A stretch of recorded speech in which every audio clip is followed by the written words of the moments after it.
I've never seen so much data in one place. Aloy! Right to work, I see. There's just so much. I mean, we knew of artificial beings that served the ancestors, but Gaia? Oh, she's amazing! And you, a true reincarnation of an ancestor. Genetically speaking, of course, not like the, late CO. And there's more ancestors out there, returned from beyond the stars. Of course, they're trying to kill us, which is not great. And Eric Visser is with them, which is disturbing. And then there's Hephaestus, and... Okay. How about we take it one step at a time? You're right. I also owe you an explanation for everything that happened at Landfall. You mentioned Eric Visser? How do you know about him? The Zenith who tried to kill you? He is known to the Quen as the Protector. Combing through data related to his work led us to breakthroughs related to weapons and military tactics. Knowledge our rulers used to conquer and expand, to become the empire we are today. That's why he's one of our most revered ancestors. But, based on your encounter with him, it appears he's even more ruthless than we ever imagined. Yet another distorted interpretation in the legacy. Well, at least you're piecing together the truth. If only the overseers back home would do the same. Beta mentioned other Zeniths. Tilda, Verbena, and Gerard. I'm afraid I don't know anything about them. Whatever legacy they left behind, the Diviners haven't recovered.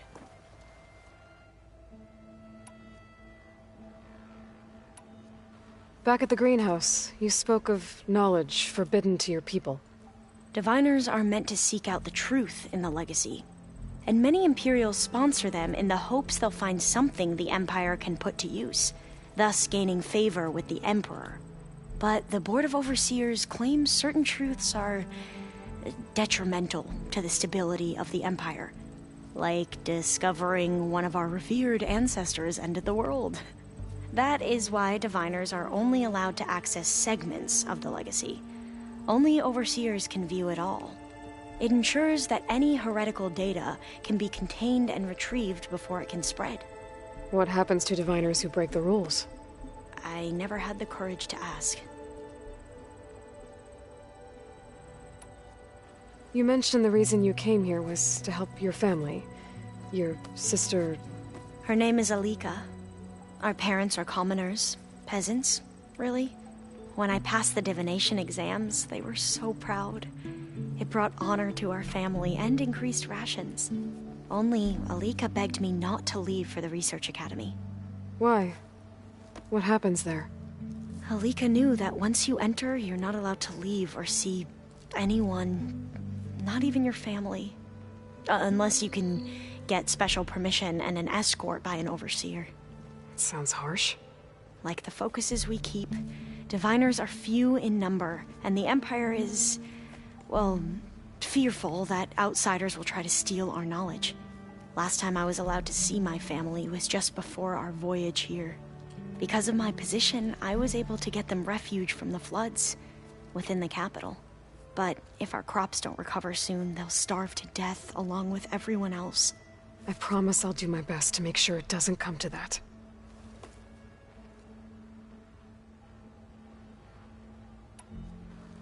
The ancestors, is that what your people call the old ones? Yes and no. The ancestors are the greatest of the old ones.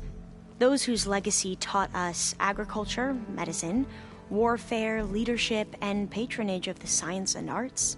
The CEO called Elizabeth Sobek an assistant. What's that about? Right. Well, any old one who has made minor contributions or worked extensively under one of the ancestors is called an assistant. That's how we thought of Sobek, until we met you. Our limited access to data past the late 2040s has obviously misinformed our view of the past. You said you owed me an explanation for what happened in Thebes. I'm listening. Right. I'll start at the beginning with the CO. He was an Imperial, the Emperor's nephew, in fact. As such, he sponsored many diviners to search the legacy for anything that might help the tribe, and himself. He took a special interest in anything related to Ted Faro, whom we consider the greatest of the ancestors. Ted Faro, revered ancestor. That's tough to take. I know better now, of course. Anyway, the diviners discovered that Faro spent a great deal of time in San Francisco. In fact, many of the most important ancestors did. So the Emperor's nephew convinced him that an expedition across the ocean might solve our most pressing problems. If only we could find the right data in this fabled city, perhaps we could roll back the floods and storms that threatened our people. The Emperor declared that all the tribe's resources be poured into this endeavor. Dozens of ships were built, scouting missions were dispatched, and the Emperor's nephew was named CO, one who wields the legacy for the good of the Empire. The living embodiment of Ted Faro, a renewer. It may seem strange now, but for a time, he carried all of our hopes. We really believed he would save us. We had no idea just how perilous the journey would be. You said the expedition across the sea was more dangerous than you thought it would be. What happened? We lost most of our ships to hurricanes, and scores of soldiers perished to hunger and disease. And that was before we even hit the coast. Once we landed, machines ripped our patrols apart, and we struggled to replenish our rations. There were bright spots, to be sure. We found Thebes and the greenhouse. But nothing improved the CO's mood as his dreams of saving the tribe were slowly dashed. He became more and more obsessed with Thebes and what lay behind its door. And more convinced that the title of CO was no mere honorific. You heard him, spouting nonsense about Pharaoh's essence and some kind of becoming. We knew these weren't the words of a sane man, but he was quick to put any who spoke out in front of a firing squad. What a great guy. The Quen are wrong about many things when it comes to the legacy. I can see that now. But what the CO became was a complete perversion of what principled diviners stand for. The pursuit of truth. I'm sorry you had to endure his madness. I'm just glad it's over. For everyone.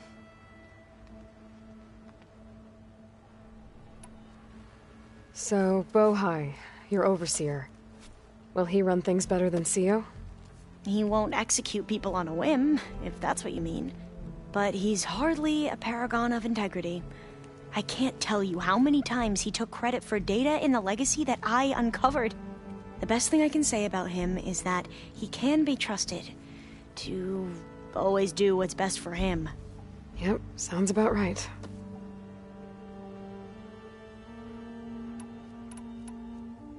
I see you've been using your new focus. It's been fascinating. So much better than the version the Quen have. What would have taken me years to sort through, like the database you helped me recover, with this, I've been able to establish search parameters to speed up the process. This could revolutionize how diviners analyze the legacy. That is, whatever part of it the overseers would actually let us study. You wanted data, you'll find lots of it here. A diviner has never had this sort of unsupervised access to archives such as this. And knowing you, I suspect there is much that would normally be forbidden held within them. But I was sent here to help you. I would be remiss to ignore any truth laid before me. Maybe it'll help the Quen find their way back to the path of truth. I imagine you don't know anyone here that well yet, but they're a good group. It's funny because one of your friends is, well, another you. Not that you are the same person at all. I mean, you are, as in, you're both genetically Elizabeth Sobek, but even so, you're different. Yeah, we are. I hope everyone's been treating you okay. Oh, yeah, of course. They've all been extremely welcoming. And they share the knowledge they learn on their focuses with each other freely. It's refreshing. Back home, diviners can only share data with the permission from the overseers. Sounds restrictive and stifling. Yeah, you are not wrong. I need to get going, but if you need anything... All I need is to help you succeed in your mission. The plan Gaia told me about, to capture Hephaestus, it will help set things right. I hope so. Then I will do whatever I can. I promise.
Aloy.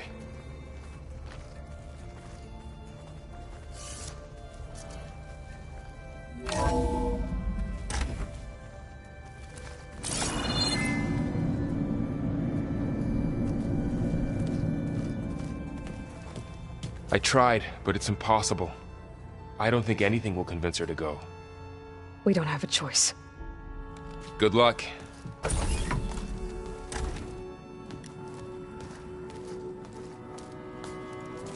Beta, you have to come with us. It's the only way. It's one mission. The most important one. We need you. Tell me why you won't go. What if they take me back? Alone, in a cell again. A slave. Forever.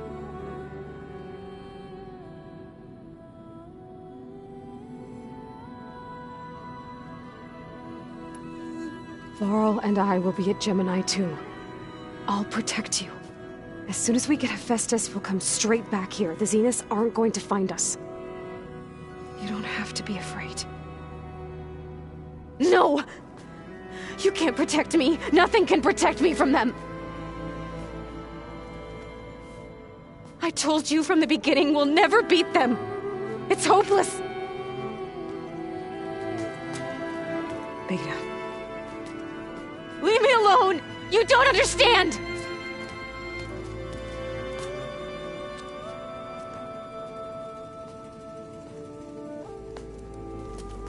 You're right.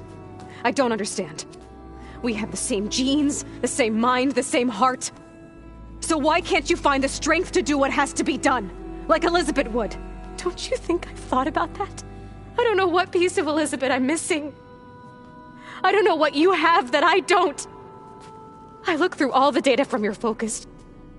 You were raised as an outcast, shunned, and isolated just like me, so what's the difference? What's my defect?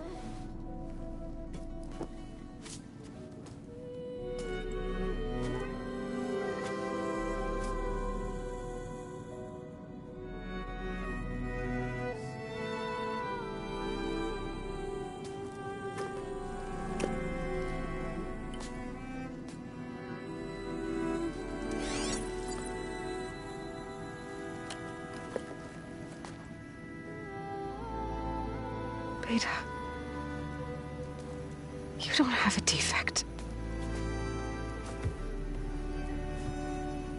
Beta. Look, it's not a piece of Elizabeth. The difference is, I had him. Rost. He raised you, trained you, but he was never warm or loving. The day he died, the day he gave you that charm, he was going to abandon you. He wanted me to embrace the tribe. But then he gave his life for mine. He loved me in his own way. And that was enough. What did it feel like?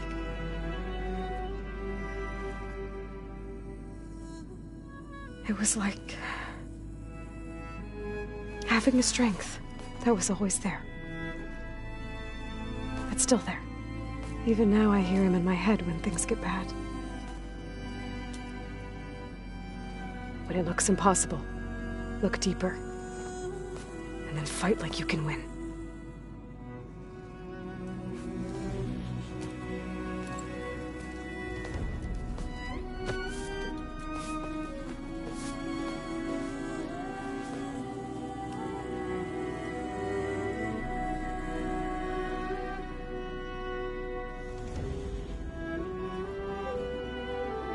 You don't have to go on the mission. We'll find another way.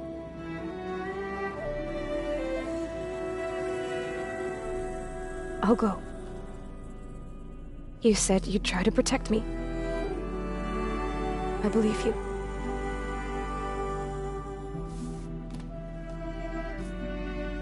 But you have to promise me one thing. Yes, of course. If it goes bad,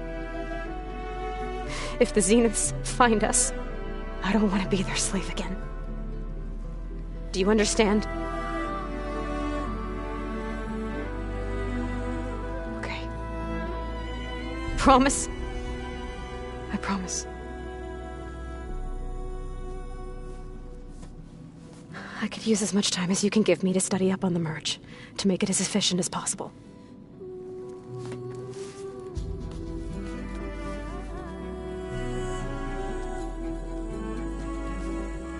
I'll be ready when you are. I swear.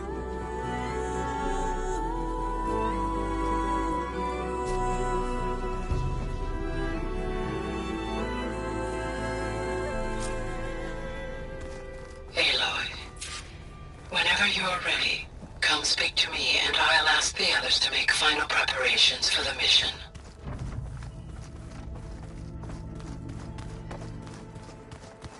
The old ones used holograms for everything.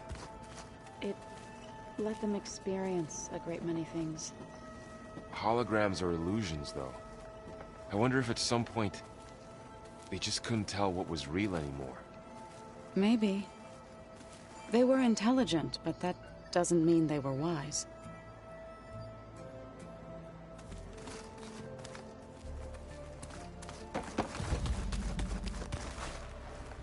I hope I'm not interrupting. Not at all. I was just studying the pulse generator schematics. The ones Gaia and Beta built. The craftsmanship is remarkable. Is everything all right? It sounded like there was an issue with Beta and the mission. Not anymore. We just needed to talk some things through. To understand one another is to embrace truth. Oh, and if you have a moment, there's something I could use your help with.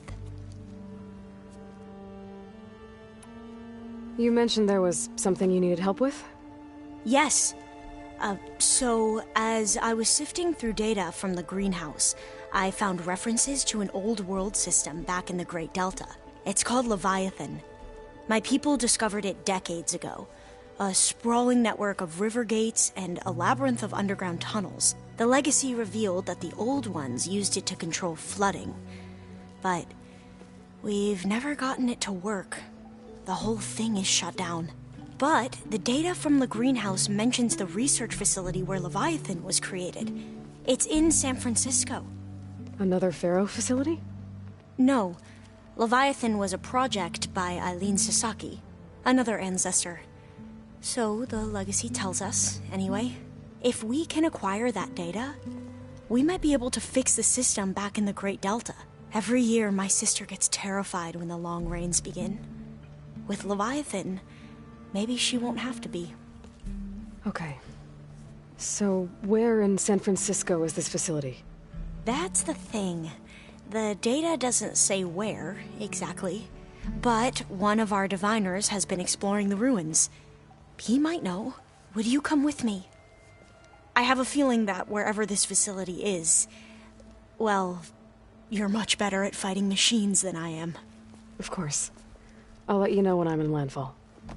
Thank you, Aloy.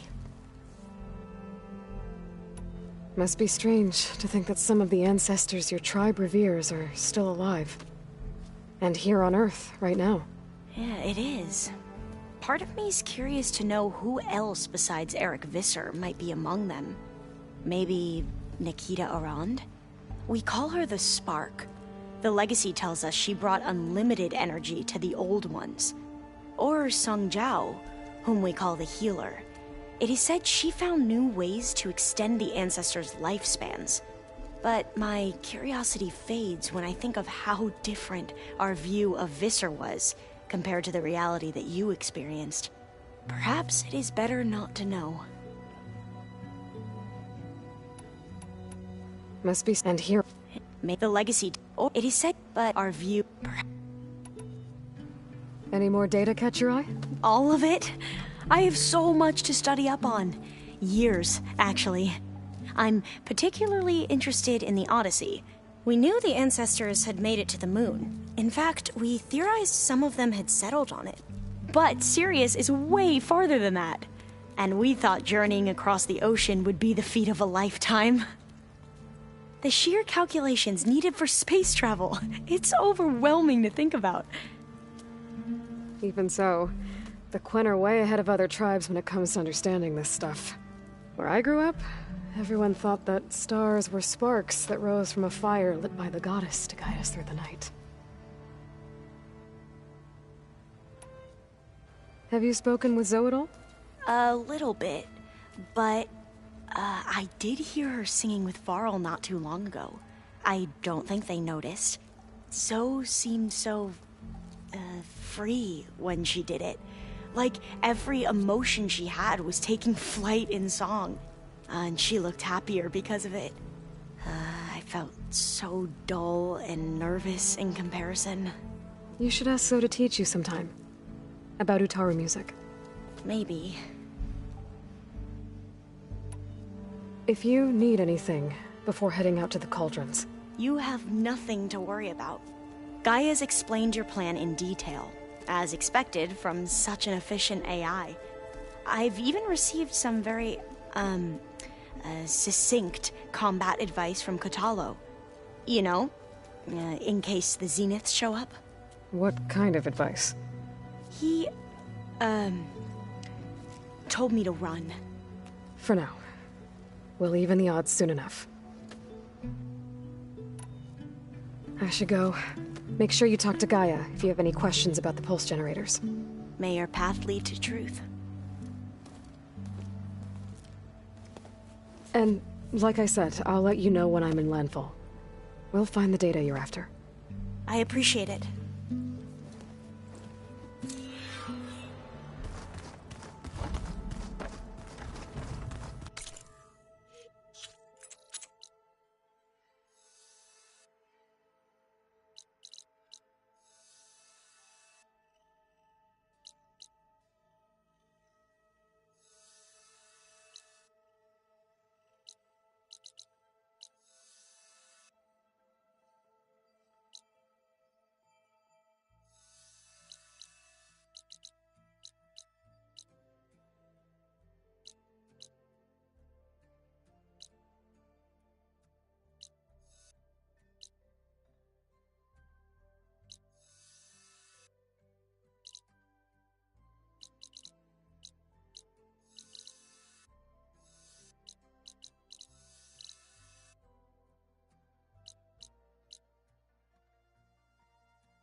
Are you getting tired? Good day, Outlander. The Outlander who embarrassed The snow brought the chill.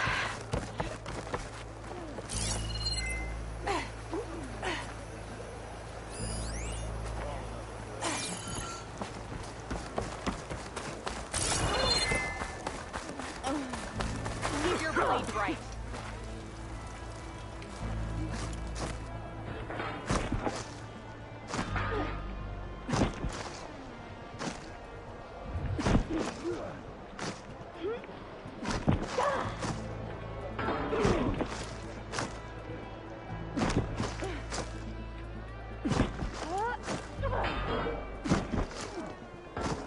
Inking always takes a while. Then I'll wait. We share the same enemies, Outlander. Aloy! Well met. We heard what you did at the Grove. He's been bragging about his climbing partner everywhere we go. What are you two up to? Penta is finally getting his soldier's mark inked. Rocco's here to be a witness. It'll be an honor to watch you try not to yelp in pain. I'm glad to see you're getting the recognition you deserve. Thank you, Aloy. I'll see you at training later.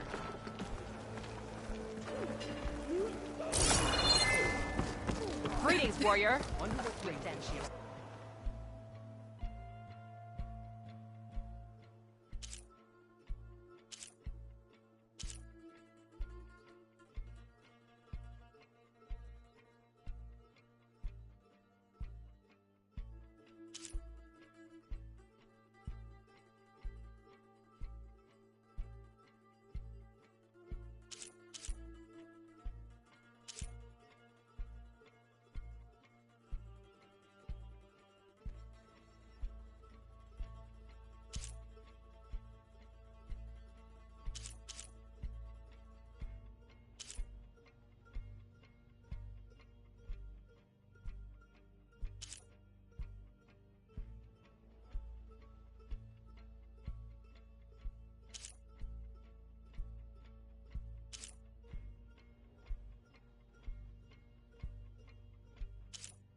Aloy, everything okay with you and Beta? It sounded like you guys had a, lively conversation. We just had a lot to talk about. Does this mean she's coming with us to Gemini? It does. I hope you're ready to rein in the most stubborn AI of all time. That's what all this was for, wasn't it? Hephaestus won't go down quietly. Hephaestus is just a program that's lost its way. We are fighting for our survival. I can always call upon the goddess if you're nervous. Funny. I hope firing off those pulse generators will be enough to distract the Zeniths. It'll work. It has to. Always optimistic, huh? Nah, just stubborn. It's a good quality to have when dealing with you. Yeah, right. Any last findings you want to share before leaving? Not really. Though I've reached a decision. Oh? When we put Gaia together, I want to return to the Nora. Spread what I've learned. You think they'll listen to you? In time, I believe so. If anyone can make it happen, it's you, Varl. This mission isn't gonna be easy. Hope you haven't been slacking off on your training. And risk Zoe coming after me? I value my life. At least you found the Omega clearance. That should help. Wish that was the only thing I found. I knew finding Thebes would lead me to Ted Faro, but I never imagined he'd end up like he did. How bad was it? Bad. He destroyed the world and crawled into a hole after killing those who saved it. If you ask me, he deserved whatever he got. That he did. So, you and Zoe got into a bit of a fight, huh? You should have known better than to suggest Hephaestus could make new land gods to replace the old ones in Plainsong. The last thing I wanted to do was dismiss their traditions. But I was trying to look at things differently. More like you know? To see a machine as just a machine. Yeah, I guess I led you into trouble there, didn't I? Not your fault. Don't worry. Looks like things between you and Zoe are better now. I suffered through a few hours of glaring silence.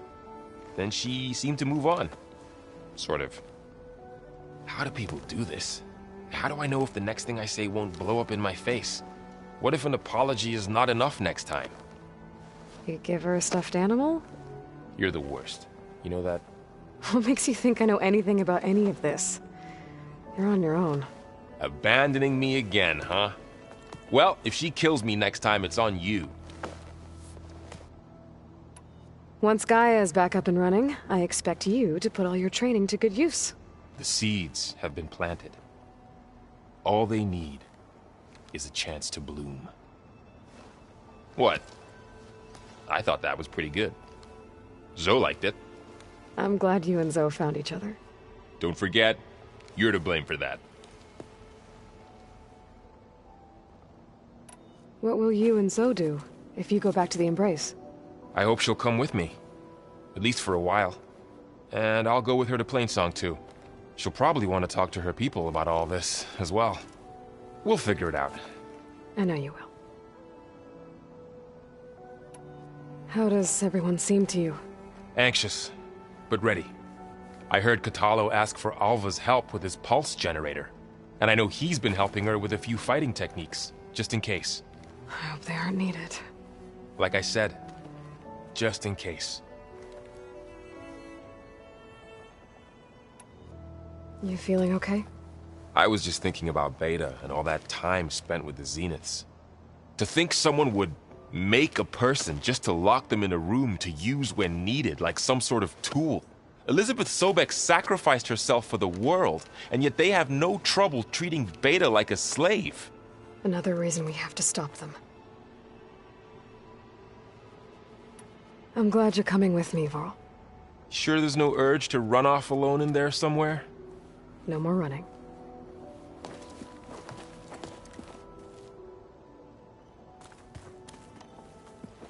Hey, I thought I'd check in before leaving for Gemini. Are you sure we shouldn't be checking up on you? Whatever went on between you and Beta sounded intense. Not that I'm judging. Forge knows all the screws flew loose every time Mercer and I fought. I think we'll be fine from now on. I'm glad to hear it. After we get Hephaestus, we'll be taking the fight to the Zeniths. So, no more reading. It wasn't that bad. Not really. Besides, going through all that data helped me realize something. You know, the soldiers, the ones that fought the Pharaoh machines so Gaia could be built, they were fighting a battle that couldn't be won. Not with all the weapons in the world. I think most of them realized that, whether anyone said it or not. They still did it, though. They bought time for all the eggheads working to save the future. Our future. As long as I can do that for you, I'll consider myself a success. Thank you, Erend. I'm glad you're with me. Okay, enough. I'm gonna get emotional. Anybody take you up on that ale you brought yet? Zoe can't stand the smell of it. I tried Alva, but I don't think she knows what taking a break means. And I'm not putting Varl anywhere near that stuff after that victory party in Meridian. What about Catalo? Now there's a man that can hold his liquor. Pretty sure we downed half a keg. We had a good chat, I think. I should go. Same here. I got a date with a cauldron to prepare for.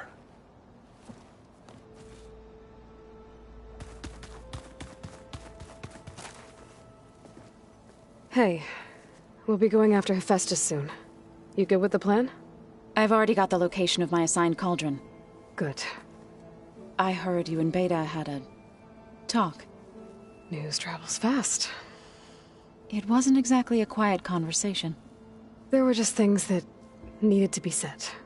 A healthy crop to those who clear the weeds between them, as the Utaru say. You look like you have something on your mind. We're going to war soon. And war is something I promised myself I'd left behind in the Red Raids. But the more of your data I go through, every voice I hear, every word I read from our ancient past, it makes me realize just how much life was given so that ours could flourish.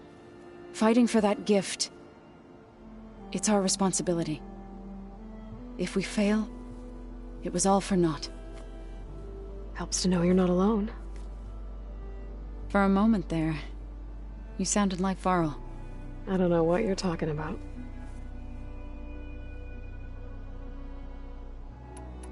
How are things with... Slight apparently called it a must. You'd think we have...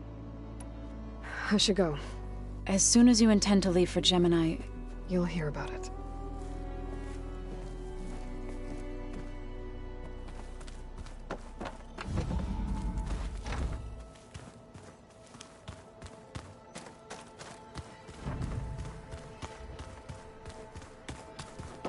There's Gwen stuff in here now. Must be all of us. Place looks nice with some green in it. And dirt. Chocolate frosting. Sounds like a ration every soldier should have. Aloy, are you well? Had a bit of an issue with Beta. It's better now, though. Ah, I'm not surprised. Really? Why not? I once knew a warrior who discovered he had a brother late in life. It was deeply uncomfortable for him. Did he ever get over it? In time. But not before the two siblings nearly killed each other in a single combat challenge. Ah. Well, at least I avoided that. Think you're ready to put all your training to the test? I am Tenakth. I am always ready. You nervous about the mission ahead? If I live, it will be in victory. If I die, it will be in battle. What matters most is that you achieve your objective. I'll do my best. I should go get ready. I await your orders.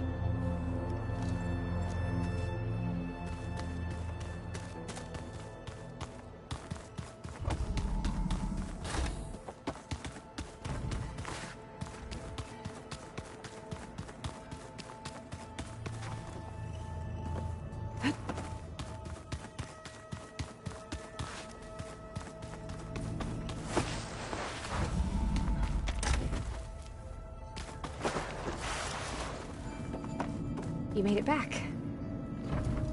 Hey, I just wanted to make sure you're okay. I am. Is there something you wanted to talk about?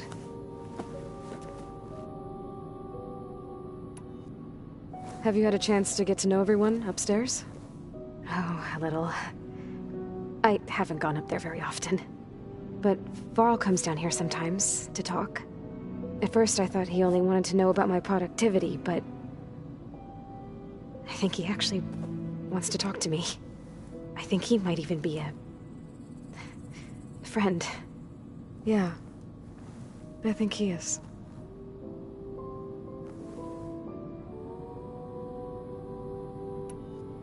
Have you talked with anyone else in the base? Yes, although most of the time I talk to Gaia. Sometimes I even forget that she is an advanced AI. Whenever we have a discussion, she asks my opinion on the subject. I didn't expect that. That's all thanks to Elizabeth. She believed Gaia had to care, not just follow her programming orders. Yes and no. It was Elizabeth's directive, but Gaia thought for herself. Modified her own code. She became her own person. In a way. Yes.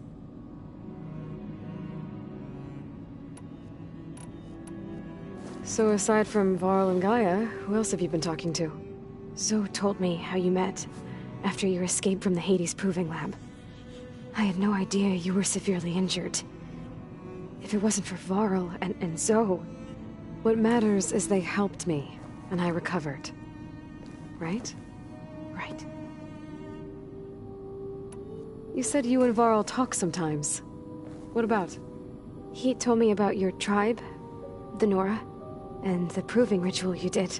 I told him if I was born into the tribe, I'd never be able to do the proving. It'd take a lot of physical training, but I bet you could do it. No, no. I'd be more interested in studying artifacts from the old world. Or the bunker door in All Mother Mountain. Well, the Nora would make you an outcast for that. Well, then I suppose we'd be outcasts together. Alva's joined us. Have you two had a chance to talk? She told me she's not allowed to access a lot of the data her people have. Similar to the restrictions I had in my training interface.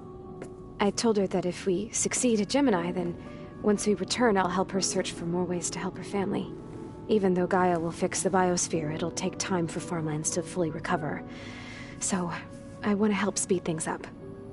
How so?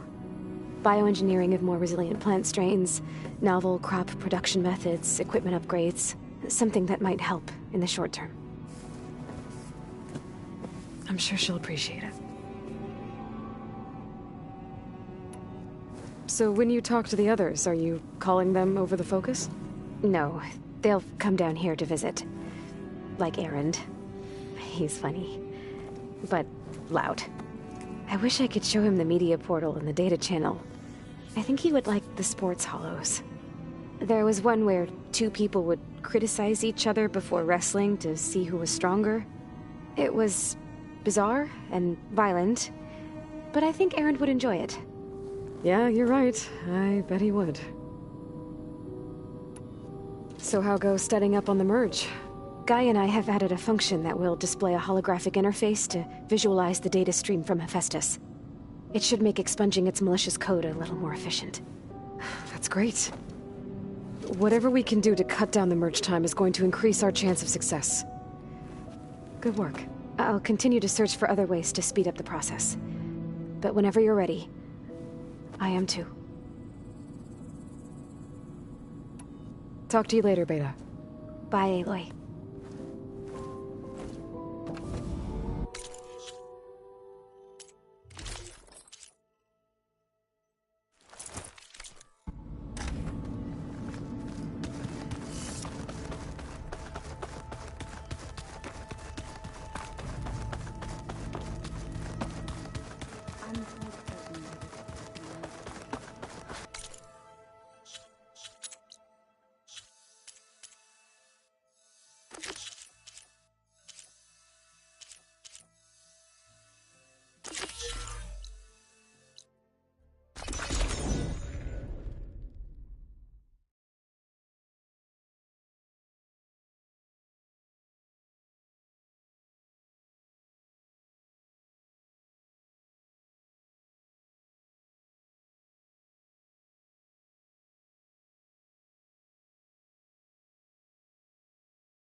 This is where the Zenith Lab is. Kotalo thinks he can find what he needs to build himself a new arm in there. I should try contacting him. Let him know I'm here. Hey, Kotalo? I'm at the Zenith Lab. Ready to come over? I'm on my way.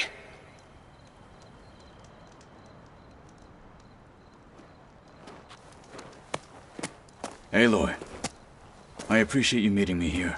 I'm happy to help. Did Gaia mention where exactly in the Zenith Lab we'd find what you need? She mentioned the chamber where you found Beta, and the database that lies within. She said it'll help us find the knowledge and components I require to build a new arm. At least we know where to look. We will have to be quick about it, in case the Zeniths are watching. Understood.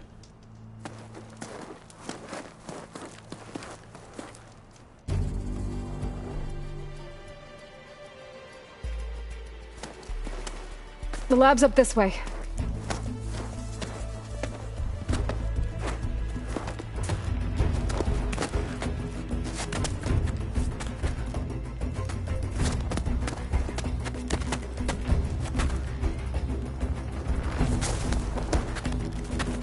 You okay? I got this.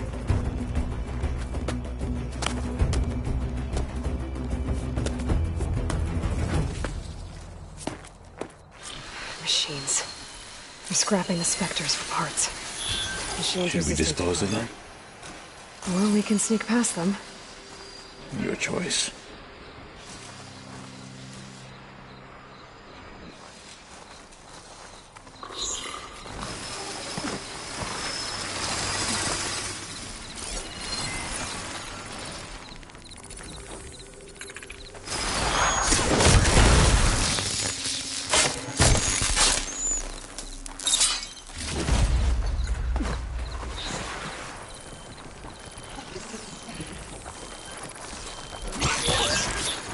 Battle it is.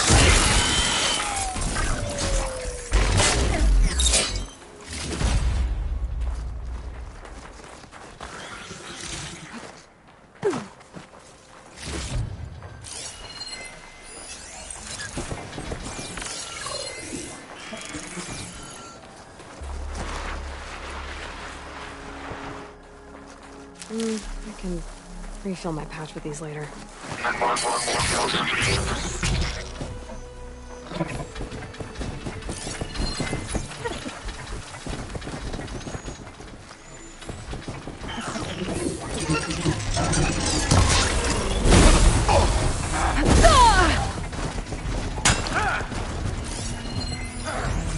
We'll have to finish them!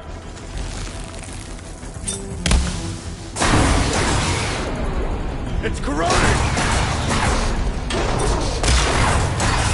That's the way!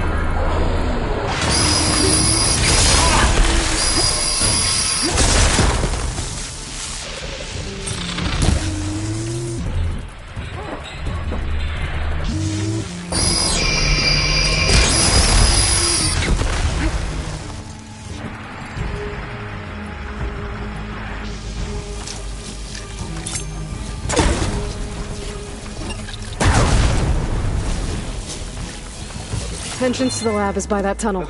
Come on.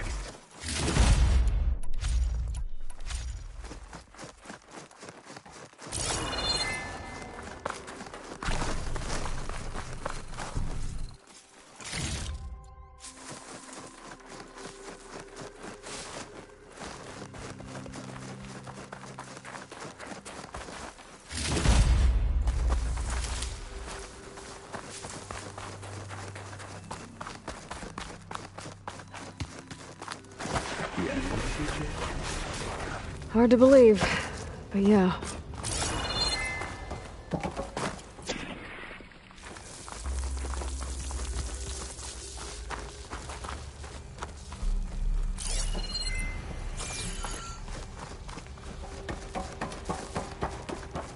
Enemies up ahead.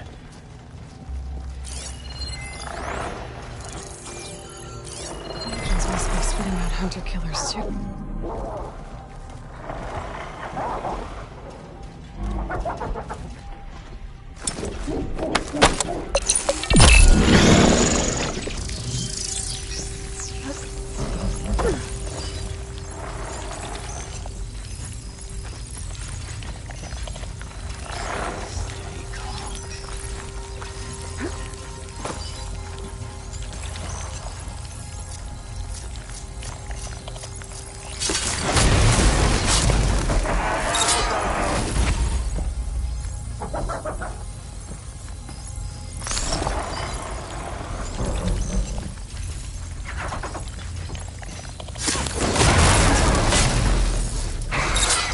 We better get a move on.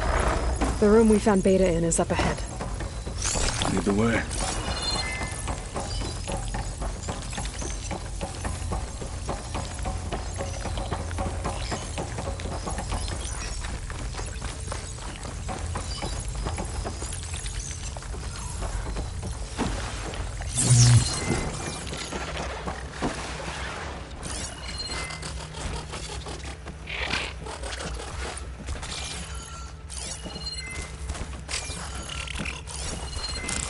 Outlander and a one-armed man, and we're still too much for you! Come on!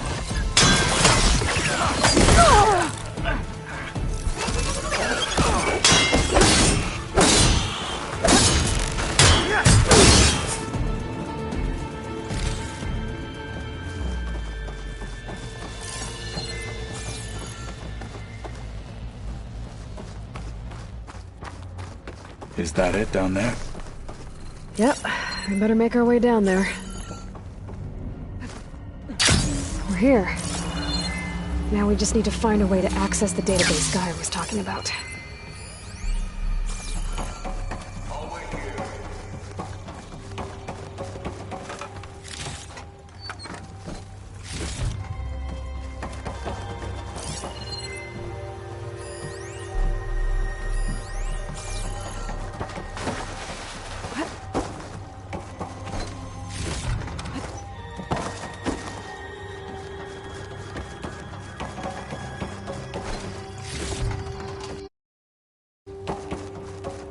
Varl mentioned you found Beta in one of those pods.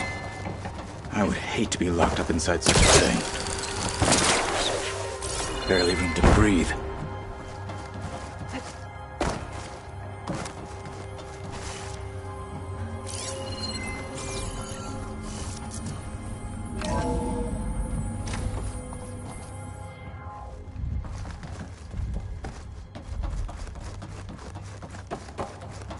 I think I found what we're looking for. Let's hope it holds the answers we seek.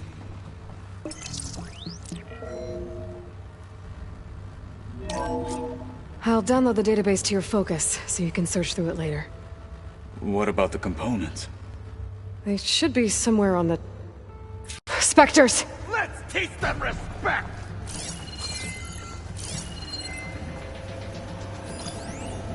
Honor is everything!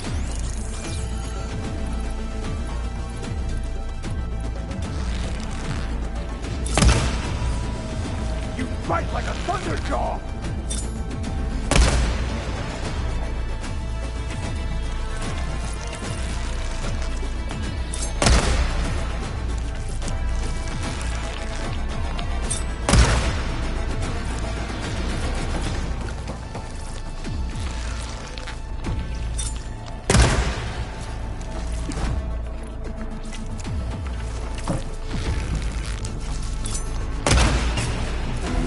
That plasma's going to explode! Keep at it!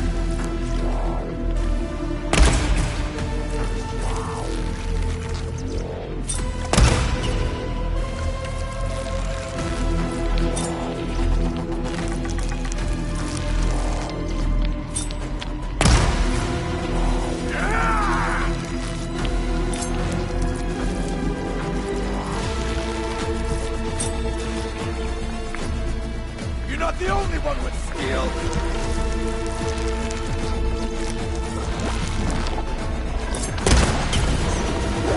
Hit it some more before that plasma blows!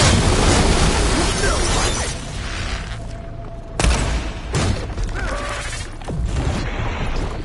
I am a weapon honed for battle!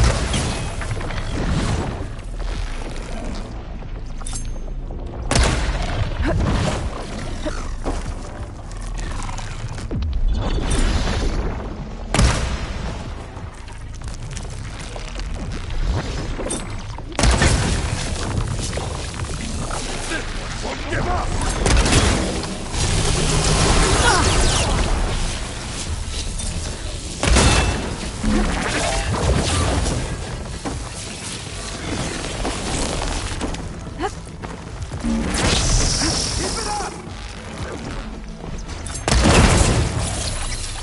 it again before the plasma blows!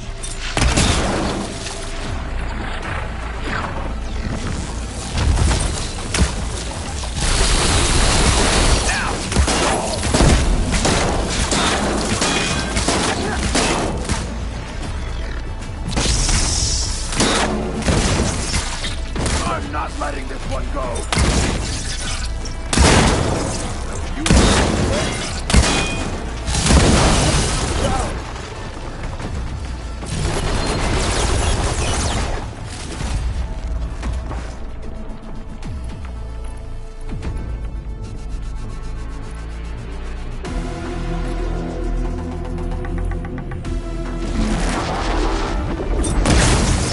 Gotta get in as many hits as I can.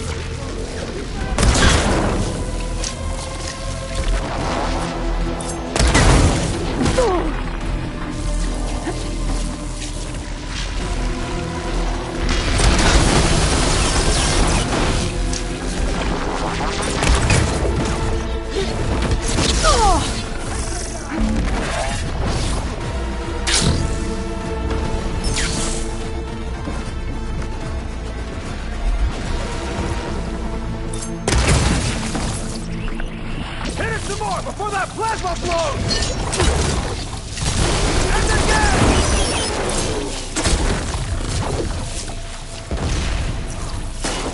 My death!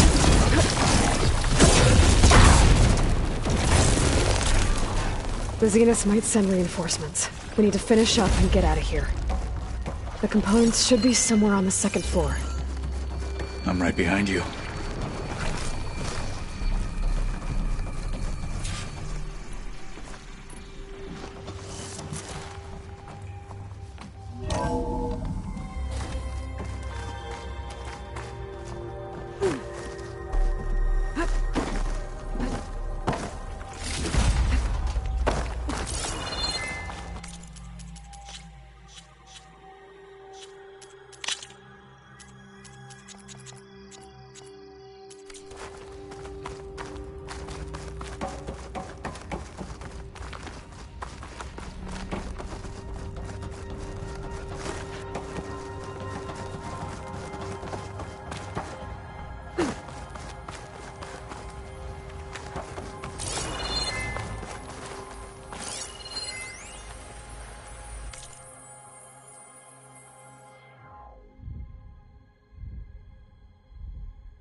We need to search the entire floor.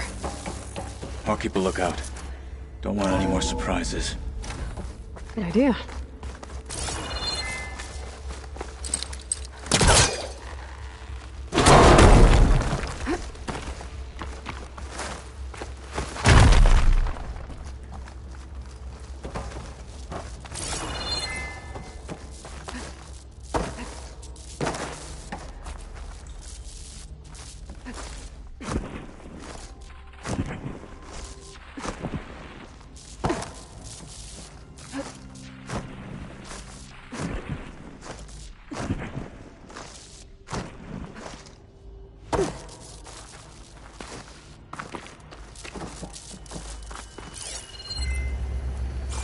A vent. Might be a way out of this room.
components have to be here somewhere.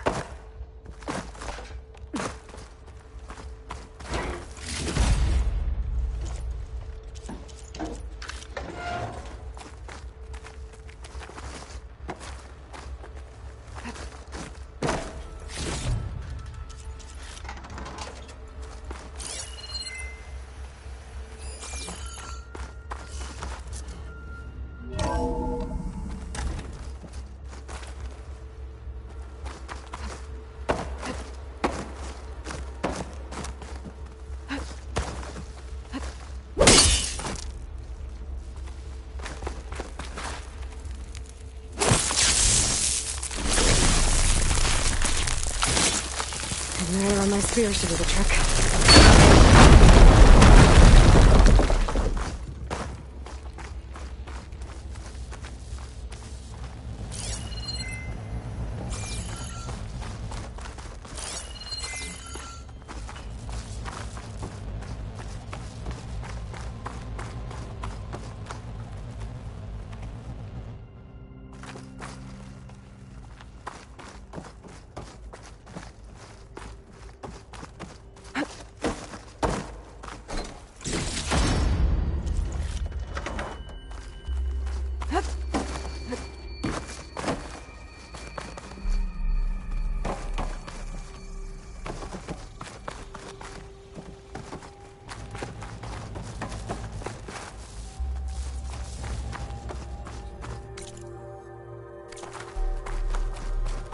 Please tell me the components are in there.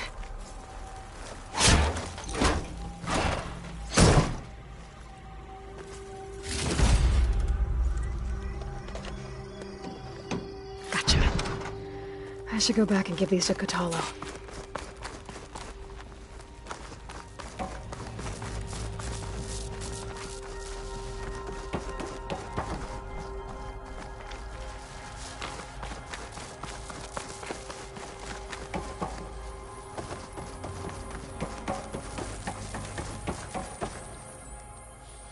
You found the components? See for yourself. You have my thanks, Aloy. Something wrong? I was just thinking about what it will be like after I build the arm. Will I feel different? Whole again? Idle thoughts. They can wait until we're back at base. You go on ahead. I might want to take one more look around, in case there's anything useful. Very well. I look forward to putting what we found to good use. Walk with the 10.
So, we're fighting immortals from the stars now?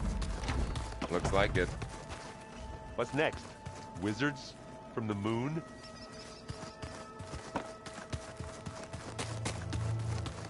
You wish to discuss something else? You wanted to talk about your arm? Indeed. It's time to test it. And I want you to be there. Okay. How are we doing this? Not how. Where? Will you meet me where we felled Regala's tremor tusk? Right where the river bends? Sure, if you want, but I'm not sure I understand. You'll see when we get there. I promise. Then I'll let you know when I get close. You have my thanks, Aloy. Like I said, I'll call you when I'm close to Regala's old outpost near the bulwark. May the Ten guide your way.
Get this from my stash when I need it.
I think this is where Kotalo wanted to test out his new arm. Even though he didn't say how exactly. I should let him know I'm around.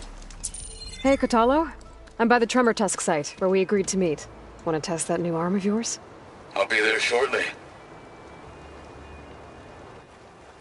Thank you for waiting. Maybe now you can tell me what we're doing here? Not just yet. Follow me, please.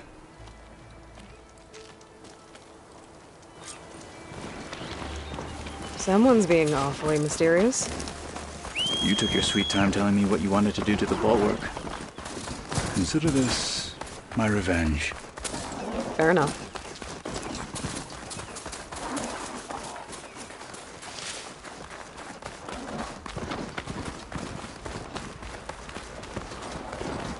This is it. What am I looking at? Oh, you'll see. Come. All right, talk to me, Kotalo. I wish to test the arm on that. It has menaced the valley for some time. Killed more than a few of the Sky Clan. But no longer.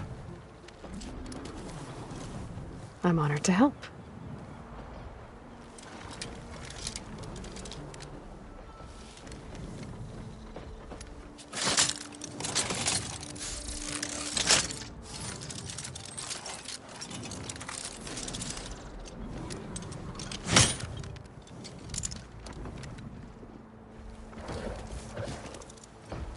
After you.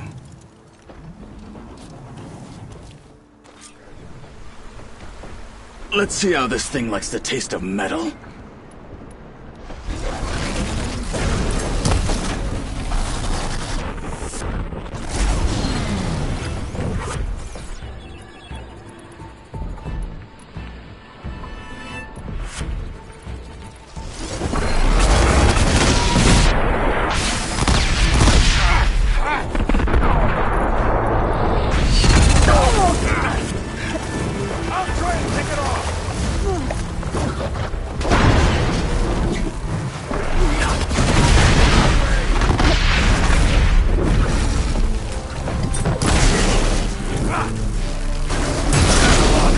It's done.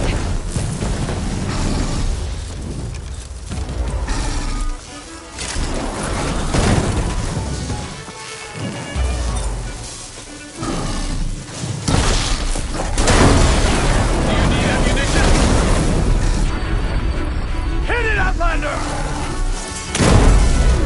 Hit again!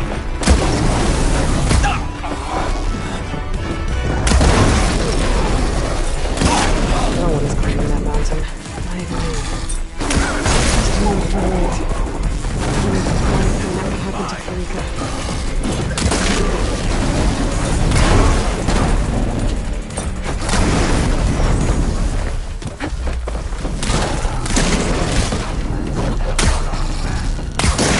Too much for you!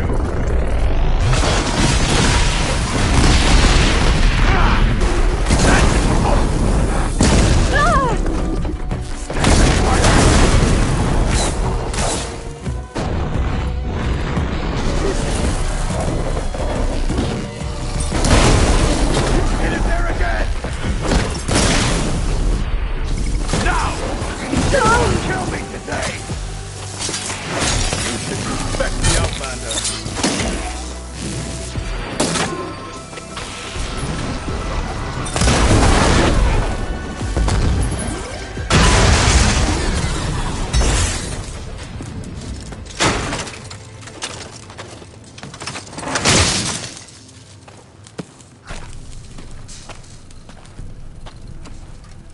Well, I think it's safe to say the new arm works fine. Agreed.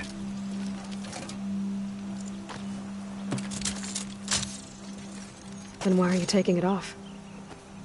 This is what I am now. What I overcame. Anything else feels wrong. Like a disguise. I'll use the new arm when I need it, but the rest of the time, I will simply be myself. I wouldn't have it any other way. You have my thanks for doing this with me. Here. Something to mark our victory. Thank you. I'll see you later then. The Ten be with you, Aloy.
Hello, Aloy.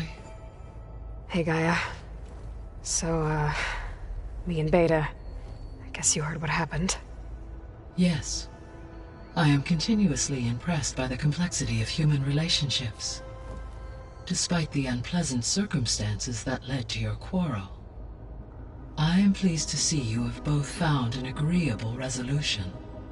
Well, 2 heads are better than 1, right? Yes, I believe so. Are you ready to depart for Cauldron Gemini? Or we can continue our conversation, if you like.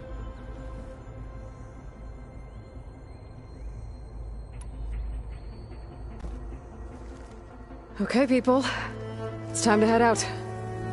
I'll get everyone together.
Connections in place.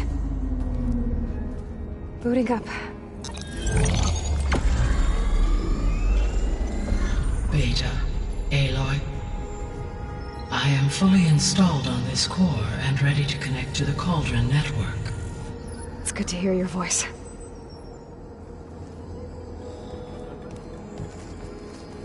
Errand, everyone.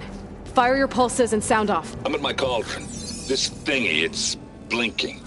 Did I do it right? In position at my cauldron. My pulse generator is blinking also. That means they're working. I'm in position, and mine is too. Mine as well. Okay. Radio silence until I give the all clear. Signing off.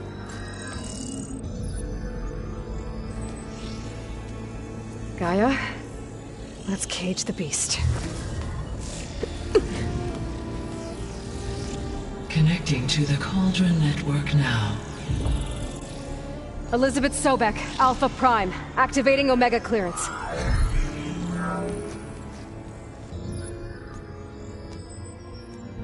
Elizabeth Sobek, Alpha Prime, activating Omega clearance. Clearance confirmed. Initiating containment sequence. Critical threat detected. Imperative escape containment. Applying countermeasures. Lock it down! Terminating external connections. It's working. It's got nowhere to go. Capture imminent. Initiating contingency 13F. Wait, what's that? Malware detected. Attempting to compensate. Containment.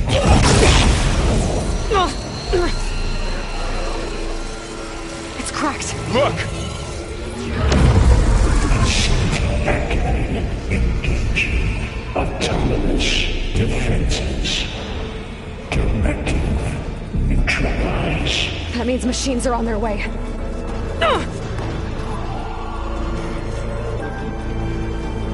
Get ready! Here they come! Vor'll stay here. Protect Beta.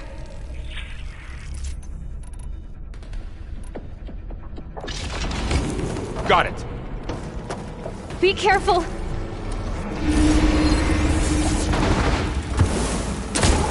Heart's flying.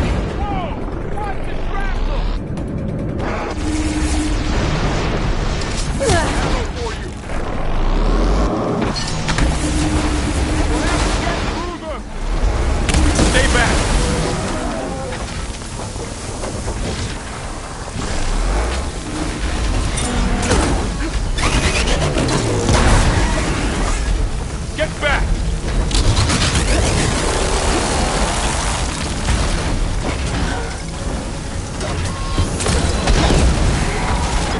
Over here, you!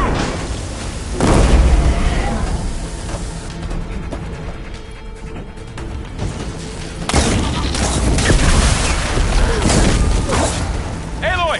Need a hand over here!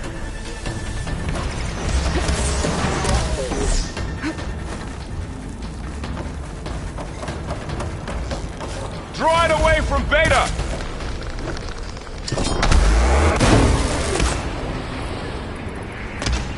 It can't use all its attacks! To the fight! Aloy! Stay back! Help! Oh.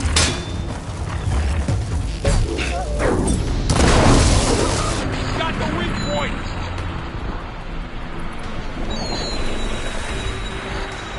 Got this one line. Get back! They can't take us!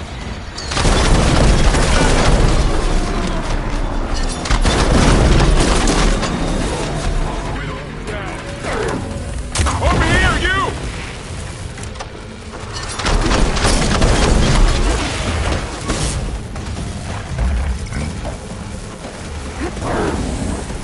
Aloy! Need a hand over here! It's all done for now. You two okay? Still breathing. Aloy, Hephaestus can't escape. It must have fled. Deeper into the facility.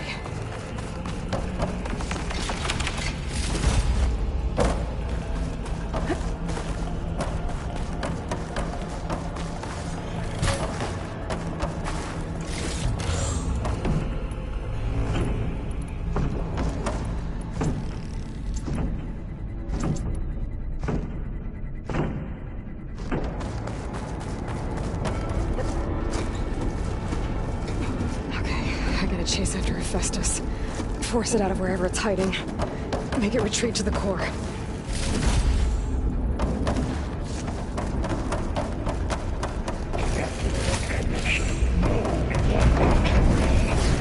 No, you don't, Hephaestus!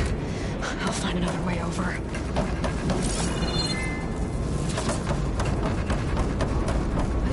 Is this easy? Aloy. I'm patched into your focus feed. You should know there's a huge power draw coming from the next chamber. Thanks for the heads up. I'm almost there.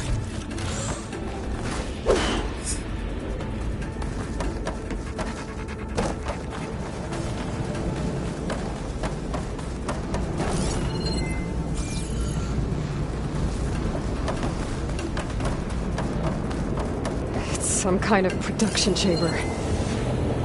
Hephaestus is up to something, all right?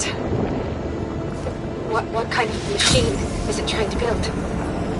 I don't know, but I'm gonna shut it down. I bet those metal carriers will lead me to where it's getting materials from. I bet that's where Hephaestus is hiding, too. I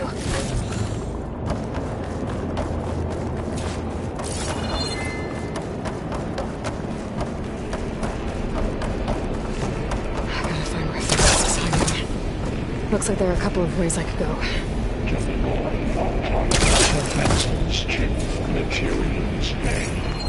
Machines are making a beeline for another chamber. I better follow them.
managed to rewire most of the components in the core, but the energy processor's cracked.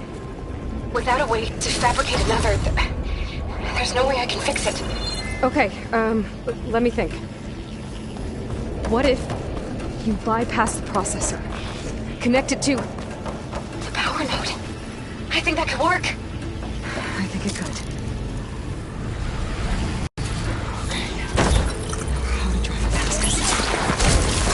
There should be a node you can override. Near the central platform.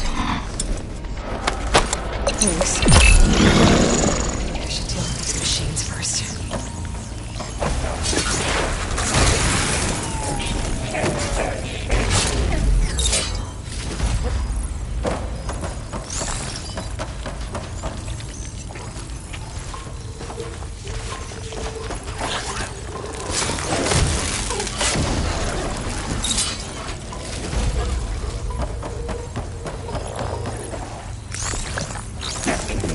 Emergency urge of pipeline J81. Activating countermeasures deploying secondary defenses. Intruder, your going is at hand. Oh, great. More machines on the way. Beta! Hephaestus has locked me out of the node. Any ideas? I'll see what I can do.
I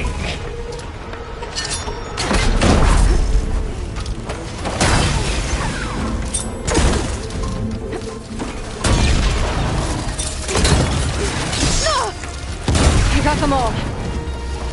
I tapped into the core's network hub. I managed to disrupt Hephaestus' control of the node. You should be able to override it now. Nice. Thanks. Package. Purge enemies between Onyx 5. It sounds like it fled to another chamber. Well, I better not get comfortable. Saves for moment. Great. Festus covered the floor with lightning. I gotta find a way over it. Aloy! More machines keep coming! Please tell me you're getting close! I'm working on it. I've been smashing through a lot of machines on my side, too. I guess Aaron's missing out! Hey, wait. I'm making progress on the bypass, but I need something to hold the cycling module together. Maybe a ligament from one of the machine carcasses? Right. Or some luminous braiding. You could reinforce it with a conversion cylinder. For increased connectivity! I think we can do this, Aloy.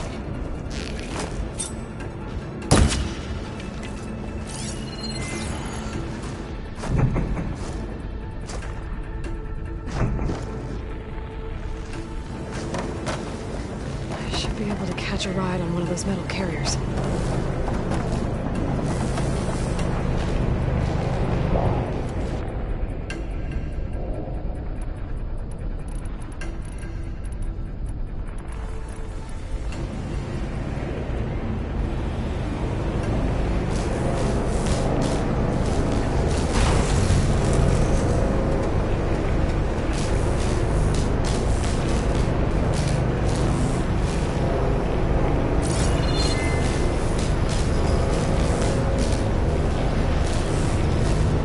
Just a little longer. Alright. I need to drive Hephaestus out of here. You should be able to override. Got it.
Engage. Manufacturing Cycle X-97 Hammer. Autonomous defenses deployed. Oh, here we go again. Oh, that doesn't sound good. I'll try to get your access back.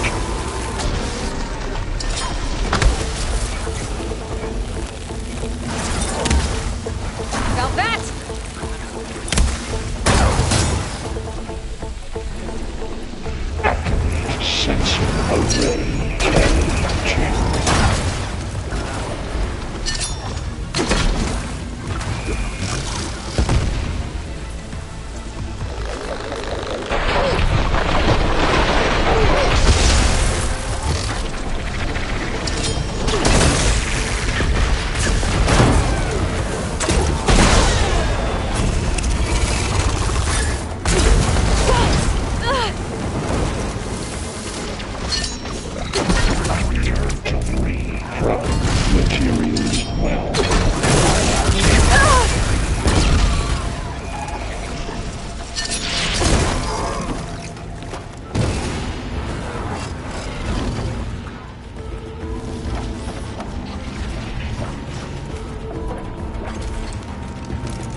Node access restored. Now you can override it. Good work. You did the heavy lifting.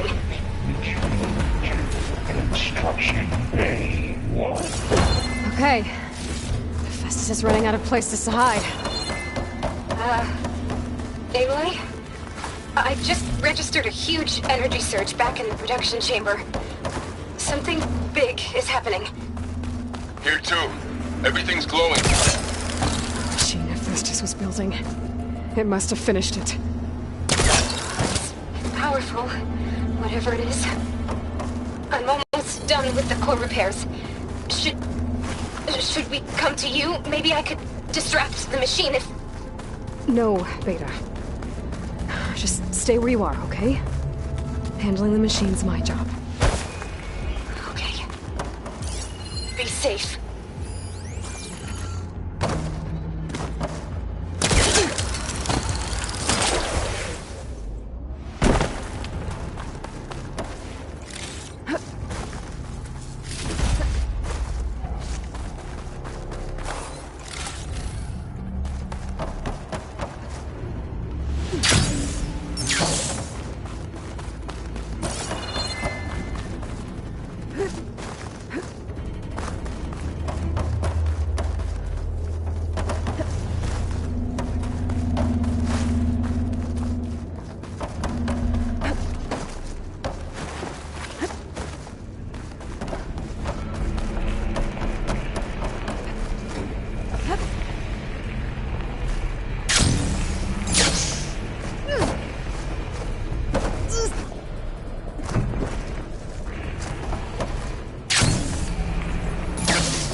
Deploying priority.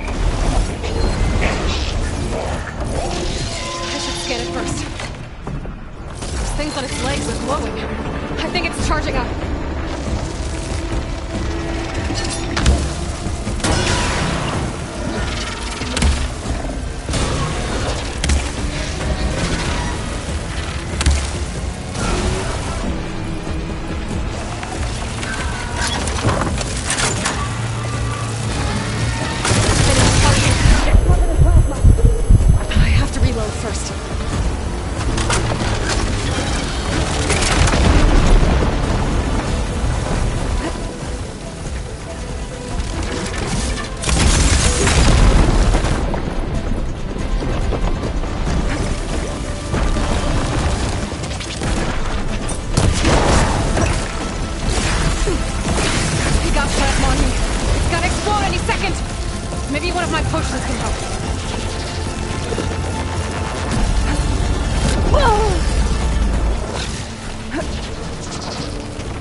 done. You did it! There should be one more node to override. Good. Stand by. I'm sending Hephaestus back to you.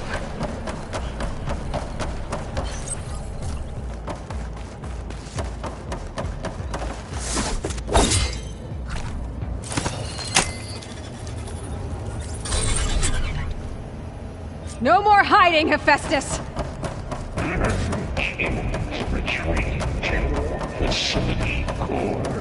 Got it! Hephaestus is back in the core! Make sure it stays there. I'm heading back. And then we can start the merge. Because of you, Beta. I'm glad you came along. And you, Laurel. We couldn't have done any of this without you. Right back at you, Aloy.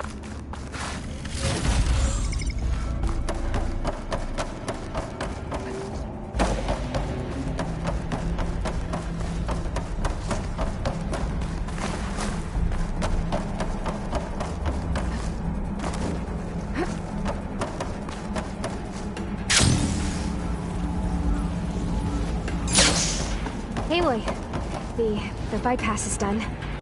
The core is stable. Hephaestus is 100% contained. Now we better get started with the merge. It's all set up. Gaia, establish the link, please. Done.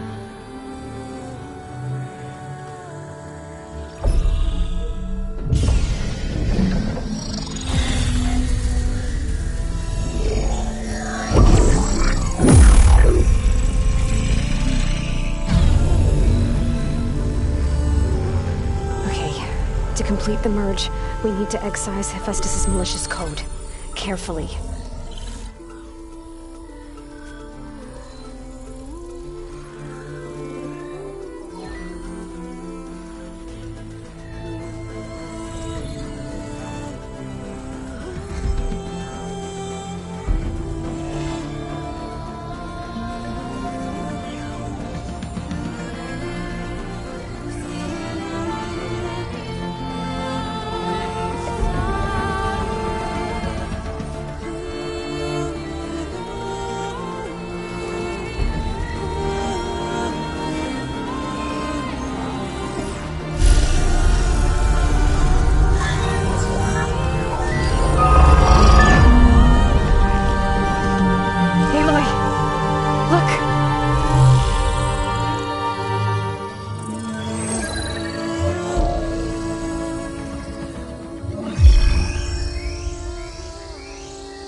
Redundant copy. You cost us quite a lot of time.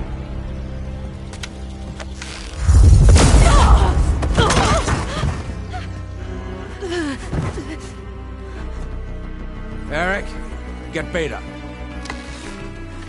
And squash that bug while you're at it.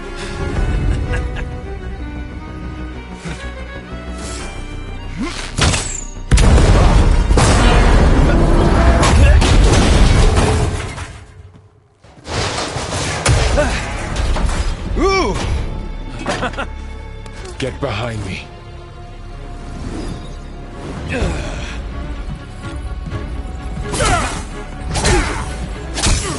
Come on! Quit screwing around.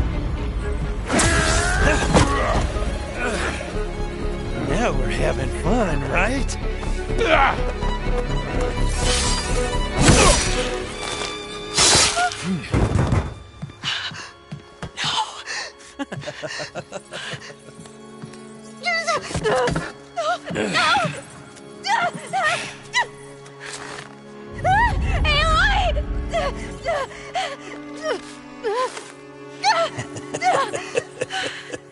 Finally. Tilda, get Gaia and Hephaestus ready for transport. Tilda! I failed. Hush. All is not lost. Tilda! What the hell are you doing? Stop her! I can't even see her!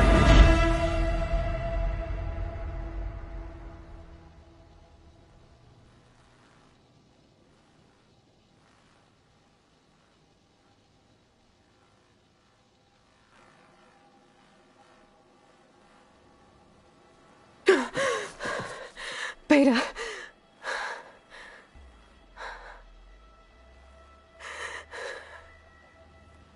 Farrell.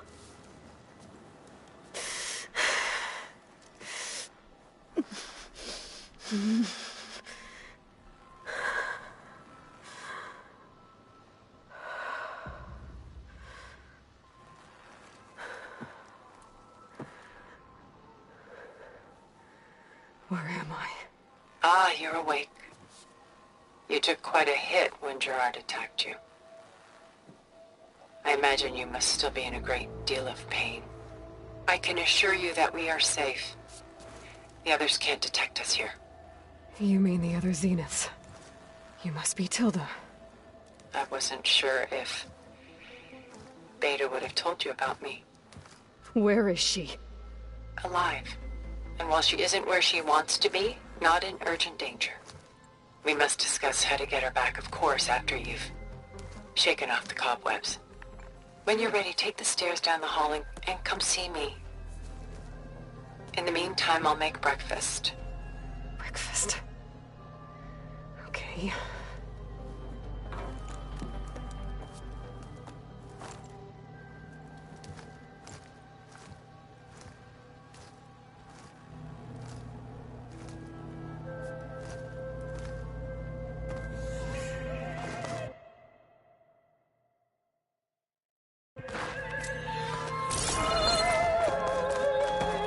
What is this? Just a few favorites from my collection. Rescued and stored here just before I went off-world. Take a look, if you like. I'm curious to hear your impressions. My friend is dead. Beta and Gaia are gone, and you want me to look at old paintings? Don't be so quick to dismiss the comfort we can find in art, or the insight we might gain.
My favorite pairing on the left is Woman Reading a Letter by Vermeer, a true master. And on the right is a forgery, Woman Reading Music, which fooled experts into believing it was a priceless original. Early in my career, I became fascinated with such deceptions. Eventually, I developed scanning software that could detect fakes with unparalleled accuracy. Is that how you made enough money to buy your way onto the Odyssey? Oh no. I made my real fortune later.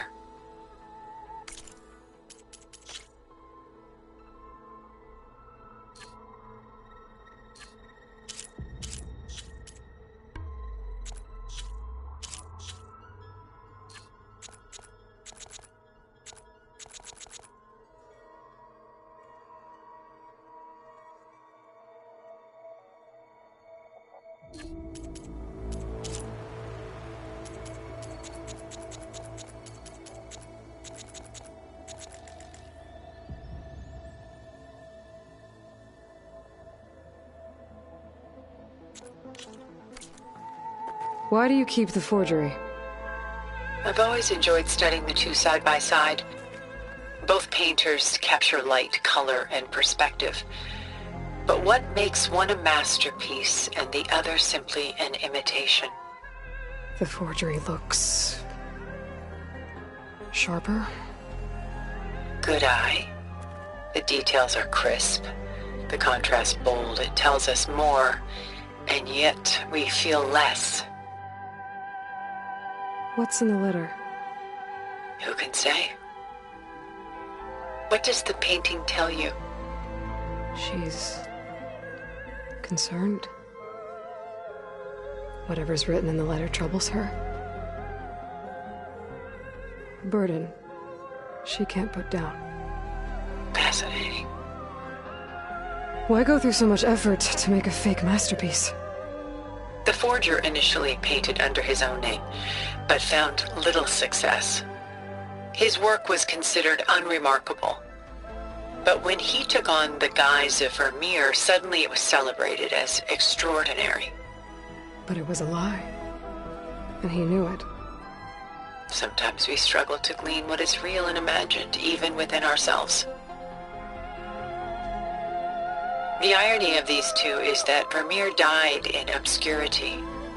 He had no idea his work would become some of the most precious, most copied, most preserved pieces in all history.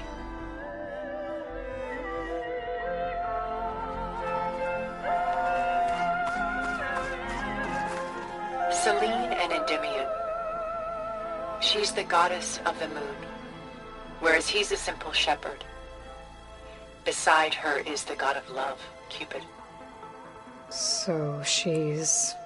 sneaking up on him? More like visiting him in secret. The torch that Cupid bears represents Selene's undying infatuation with him. Though the two must remain apart, her love will forever burn. And why can't Selene and Endymion be together? Selene took a vow of chastity, promising to never take a lover. So when she fell in love with Endymion, she could only visit him at night while he slept. But then wouldn't she be breaking that vow? Think of it as a forbidden love.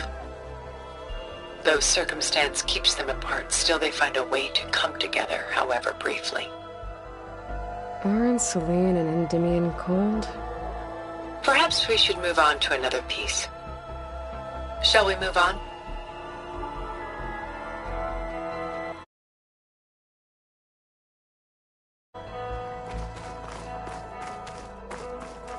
This is Rembrandt painting Jeremiah, a man in mourning. Mourning what? His home. The ancient city of Jerusalem. He foresaw its impending doom, but could do nothing to prevent it. So instead, he saved its treasures from destruction, just as I saved these works. You could say we're kindred spirits. About Jeremiah. If he knew his home would be destroyed, why didn't he save the people? Why save those relics? He tried, but no one would listen to his warning, so he saved what he could. But how did he know? He was a prophet. He saw an army invade and destroy the city in a vision. So it's more like he calculated which side would win a battle.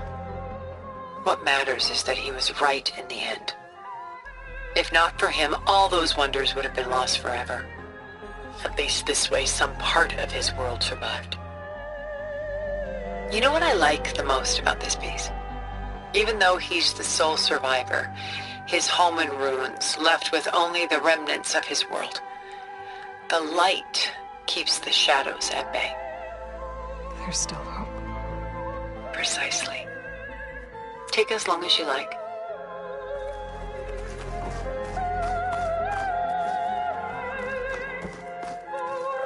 A portrait of the painter, Rembrandt's son Titus, depicted in the habit of a monk.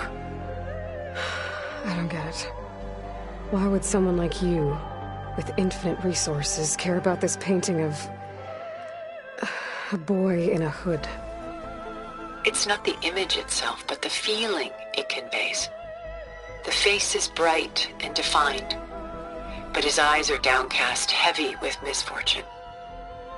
And the background seems to swallow all light. The painting is infused with a sense of loss. I guess I understand how the painter feels. Works of art such as these can often cause us to look inwards at our own lives. I'm sorry about your friend. Had I been able to intervene, I would have. But the risk of losing you as well was too great. Everything went by in a blur. I couldn't get to him. You know, long before holograms and focus recordings, people relied on art to memorialize their loved ones. Because of works like this painting, their lives are immortalized. Rembrandt had 4 children by his wife. All but Titus died shortly after she gave birth to them. She passed not long after that. Titus became the only family Rembrandt had. Which is why he painted him this way. Indeed. Then tragedy struck again. Disease claimed Titus at 26. It's almost as if Rembrandt painted the future, closing in on him. Rembrandt actually painted several portraits of Titus, but this one has always been my favorite. It's honest. What do you mean? In others, Titus was portrayed in brighter, livelier states, but here, Rembrandt allows himself to express his true feelings. Sorrow, fear, hope, love. Laid bare on canvas for all time. I see this one resonates deeply with you.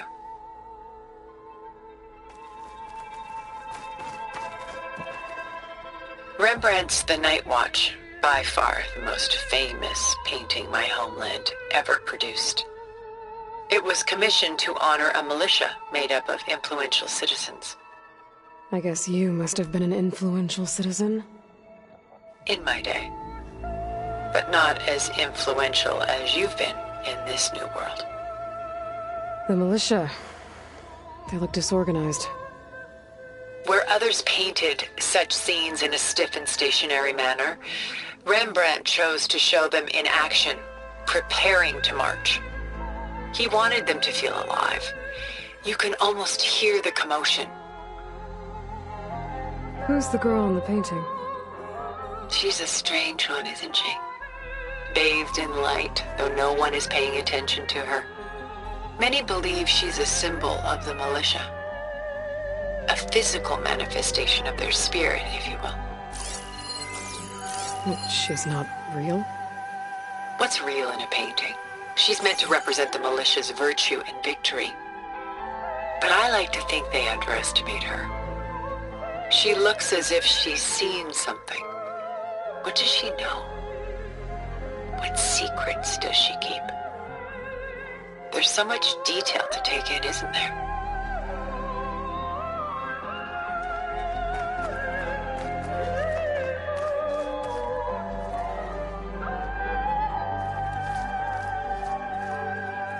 The Gust by Willem van de Velde, the most famous of his many maritime paintings.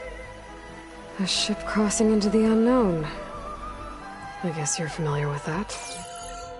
Indeed, which is why I appreciate this composition in particular. Though waves and wind threaten to destroy the ship, it perseveres, clinging to the light even as darkness closes in all around it. Where is the ship going? To a faraway land, most likely. My ancestors used ships like these to explore the world, sometimes at great cost. What were they looking for? Anything of value. They were traders willing to face unknown dangers to make their fortunes. But no matter how far they went, they always turned their sails home. So this Van de Velde only painted ships? It was his specialty. following in the footsteps of his father, Willem the Elder. The two had quite a journey of their own, taking them all the way to the court of a foreign kingdom. Did they ever come home? No, but eventually their lives worked it. Take your time.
Stunning, isn't it?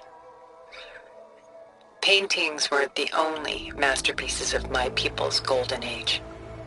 This is Van Vianen's leaded ewer, molded from a single sheet of silver. What was it for? How like Elizabeth you are. Function over form. Its practical purpose was less important than its meaning. Van Vianen created it in honor of his late brother, who himself was a famous silversmith. A memorial? Yes. Such beauty from sorrow.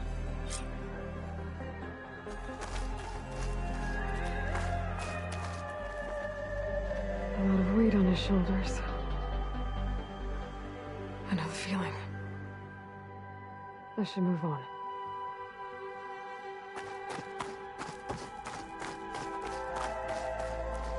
She's pulling out her own hair. Out of madness, out of grief. It's hard to watch her suffer. I should move on.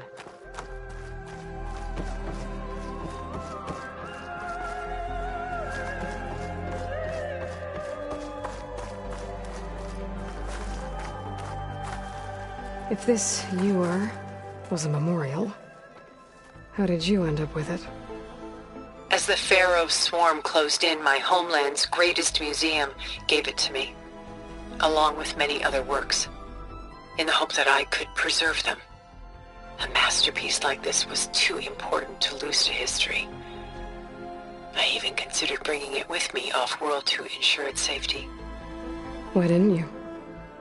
I took a calculated risk. This vault seemed more secure than the unknowns of space. Besides, I thought someday I might return. A long life, after all, has its advantages. Now, lo and behold, here I am. Exquisite, isn't it?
There you are. Feeling better? How did you find us? At the cauldron? And what did you do to everyone right before I passed out? All business, I see. Well, suffice it to say we were keeping a very close eye on Hephaestus, knowing we would need it at some point. Your ruse didn't fool us, and as for my little trick, it was an overload of the senses, accompanied by an energy discharge. Gerard and Eric were only momentarily disoriented due to their shields, but it rendered you unconscious while I got you out. Perhaps some breakfast might steady you a bit?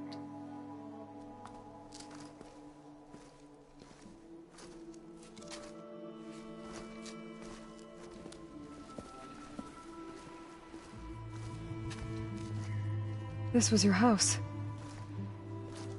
The one you recreated for Beta, in the data channel you shared. How perceptive of you. Please, this way.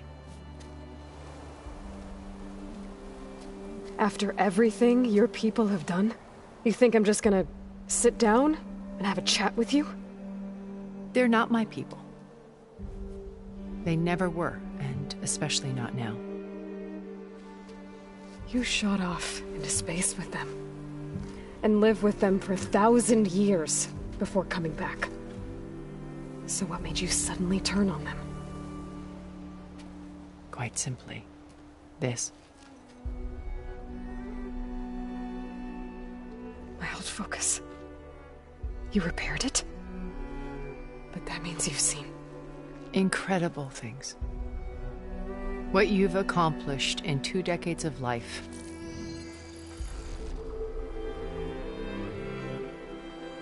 A 1,000 years at my back, and I haven't even come close.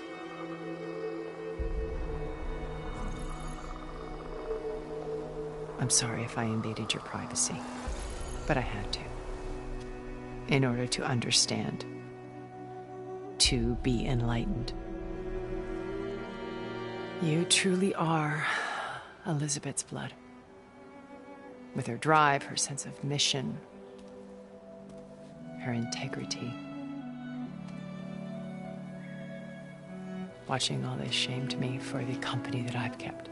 Having seen it, all I want is to help you. Even if it means stopping your friends? Especially so. Please, sit down.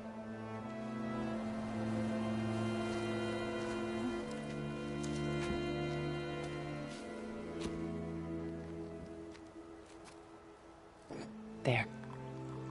That's better. Now, we must recover Beta and Gaia at all costs. By now, you must know that Gerard intends to use Gaia to reboot the Earth's biosphere. Remaking this world to specifications that would only suit us immortals. This process will kill every living thing on the planet. He calls it a clean install. Not if I stop him first. Not if we do.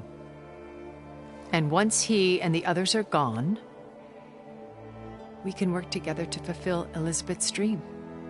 I'm sure Beta told you that there's a build of the Apollo database on board our ship. A complete collection of human knowledge. With that and Gaia, we could do everything Elizabeth wanted. Heal the biosphere, educate the people of this world, uplift them. Create the world she imagined. Let's not get ahead of ourselves. From what I've seen, your friends are invincible. I do wish you would stop calling them my friends. And they're not invincible. In fact, a friend of yours has found a way to defeat them. Silence. Oh, he's been a busy bee, building an army powerful enough to crash through Gerard's precious base. Regala and her rebels. Even now, she's preparing a final march on the Tenakth capital. When she wins, she'll have the entire tribe under her control. Hundreds of warriors and machines to throw at the base. She's been duped. They'll all perish, of course. But it should be enough to break Gerard's defenses and allow Silence to kill him. Along with all the others. Using the new weapon he's developed.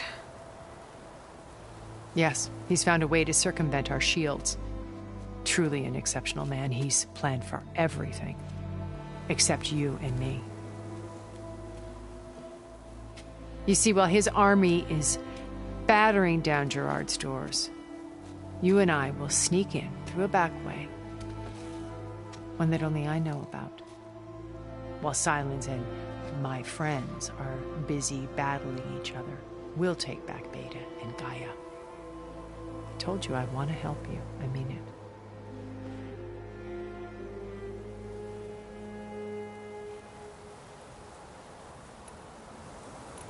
My old focus. How did you find it, let alone repair it?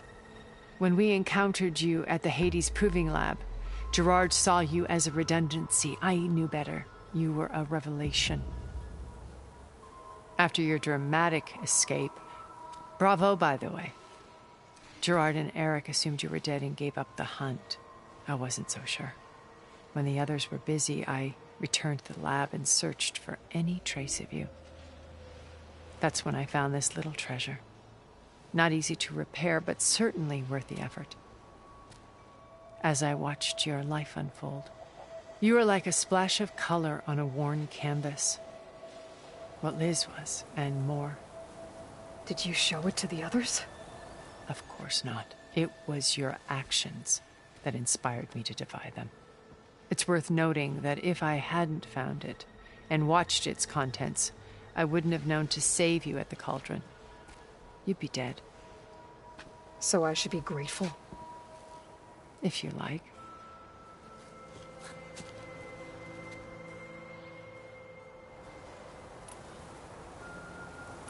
So you know all about me. What about you? What would you like to know? Well, start with your life on Earth. When I was 8, terrorists flooded my home city. Thousands drowned, my parents included. I was one of the few who survived. My guardian sent me to boarding school. Among my peers, I was the strange girl, the orphan to be avoided. All because of circumstances beyond my control. Oh. So we're a lot alike, huh? Aren't we? You were an outcast. But you didn't let that stop you from getting what you needed. Neither did I. I climbed my way out of desolation and used my wits to build a fortune. First, from the technical analysis of art and the detection of forgeries. Profitable expertise in those days. But as it turned out, the software I developed was even more useful for counterintelligence. From there, it was only a short step to gathering extremely valuable intelligence on my own. You were a spy? More like a service one could turn to for information. I had to remain anonymous, of course, to protect my privacy. But despite that anonymity, Far Zenith inevitably sought me out. What happened when Far Zenith approached you? They painted an irresistible vision of humanity's future. One where we need not fear illness or death, where we explored the furthest reaches of the stars and thrived. It was only later that I realized that they only intended to bequeath this future to the rich and powerful. By the time I finally figured it out, the walls were closing in, Pharaoh's machines were devouring the earth. So I accepted Far Zenith's invitation to a berth on the Odyssey. I wanted Liz to come, but she had nobler plans, as you well know.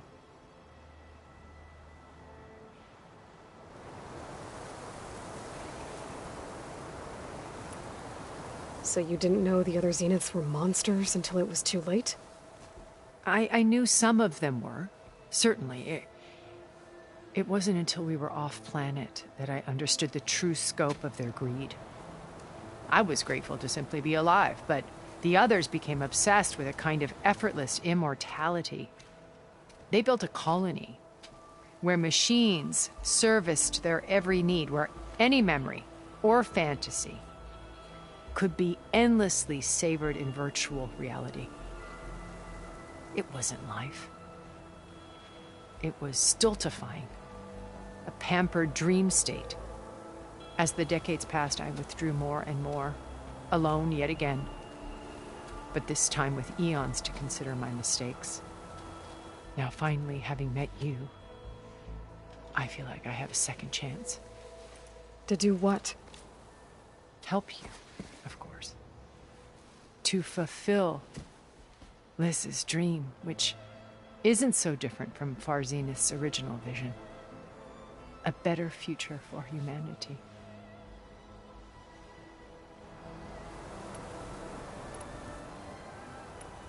You said Beta is not in urgent danger, so what are the Zeniths doing to her?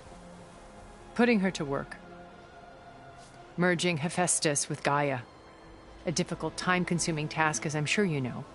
They will compel her if need be. But her life is not in danger. She's the only one who can do it. Because you people made her to be nothing but a tool. Gerard's idea, not mine. They always viewed me with suspicion when I attempted any form of kindness towards her. That's why I created the data channel. A virtual place where we could speak in peace. So this channel you shared with Beta, none of the other Zeniths ever found out about it? Gerard believes he's the most cunning of all of us. Even after 1,000 years, he still can't imagine that I would outwit him. The channel allowed me to interact with Beta away from their mistrustful eyes. It offered us a chance to be ourselves. Until you cut off all contact. Yes. Though it pained me. I was worried that our meetings would do her more harm than good. Well, she felt like you tossed her aside. I was afraid the others would find out and punish her. She may not have had the comforts of friendship anymore, but at least I ensured she was safe. I know it seems harsh, but you must believe that her well-being has always been paramount to me. Why did you make the data channel look like this place? I built this house as a shelter to weather any storm. A safe place. Not just for me, but for the art stored below. Cultural artifacts of incalculable value. Truly some of the greatest achievements of human civilization. And you wanted Beta to see them? Yes. Her upbringing was so cold and technical. I thought if she could experience Vermeer and Rembrandt, it would bring something else into her life. A heritage every bit as valuable as the scientific and technical data being drummed into her. I'm sorry I had to cut off contact, but I'll never regret sharing this house with her. She needed its shelter even more than I did. Beta told me your colony was destroyed. That you came back to Earth because you had nowhere else to go. It's true. After we reached our destination, a planet in the Sirius star system, we spent decades building a new home. The physical constraints of Earth, the boundaries of mortality, gone. To think of what we could have done with it. It might have been a utopia. Instead, we stagnated, absorbed in effortless comforts and virtual realities.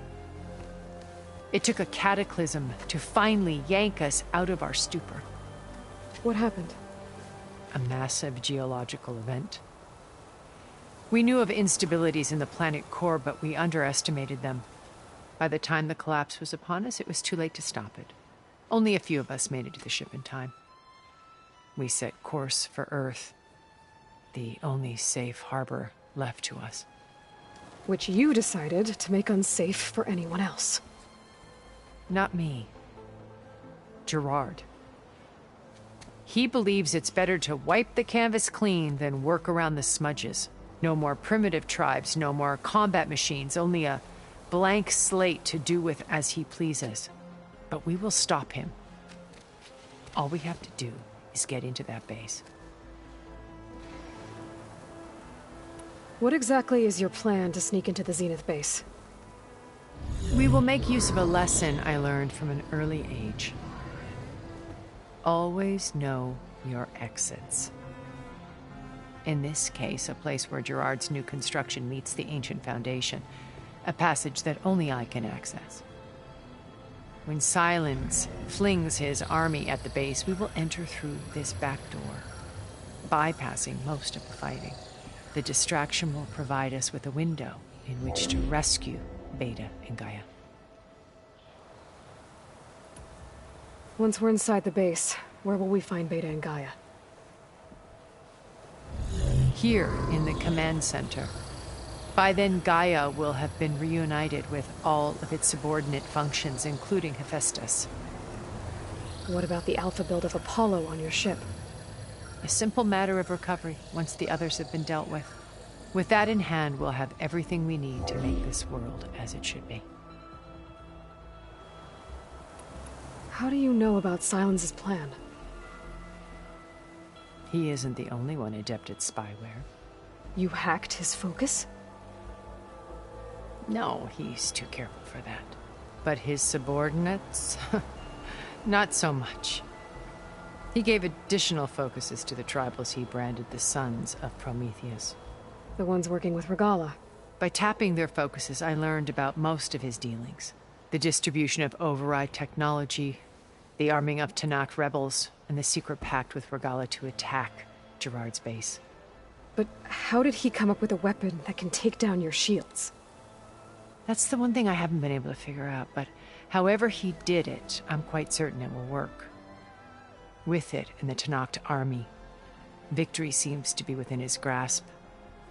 Such a shame he'll be disappointed. Regala's only interested in killing Hekarro and waging war on the Karja. What does she have to gain by attacking Zenith? It's the price she must pay for her war. Without the ability to override machines, her little rebellion would have languished in the desert. So she trades with the Sons of Prometheus. Machines to help her overthrow Hekarro. In exchange for an assault on the base.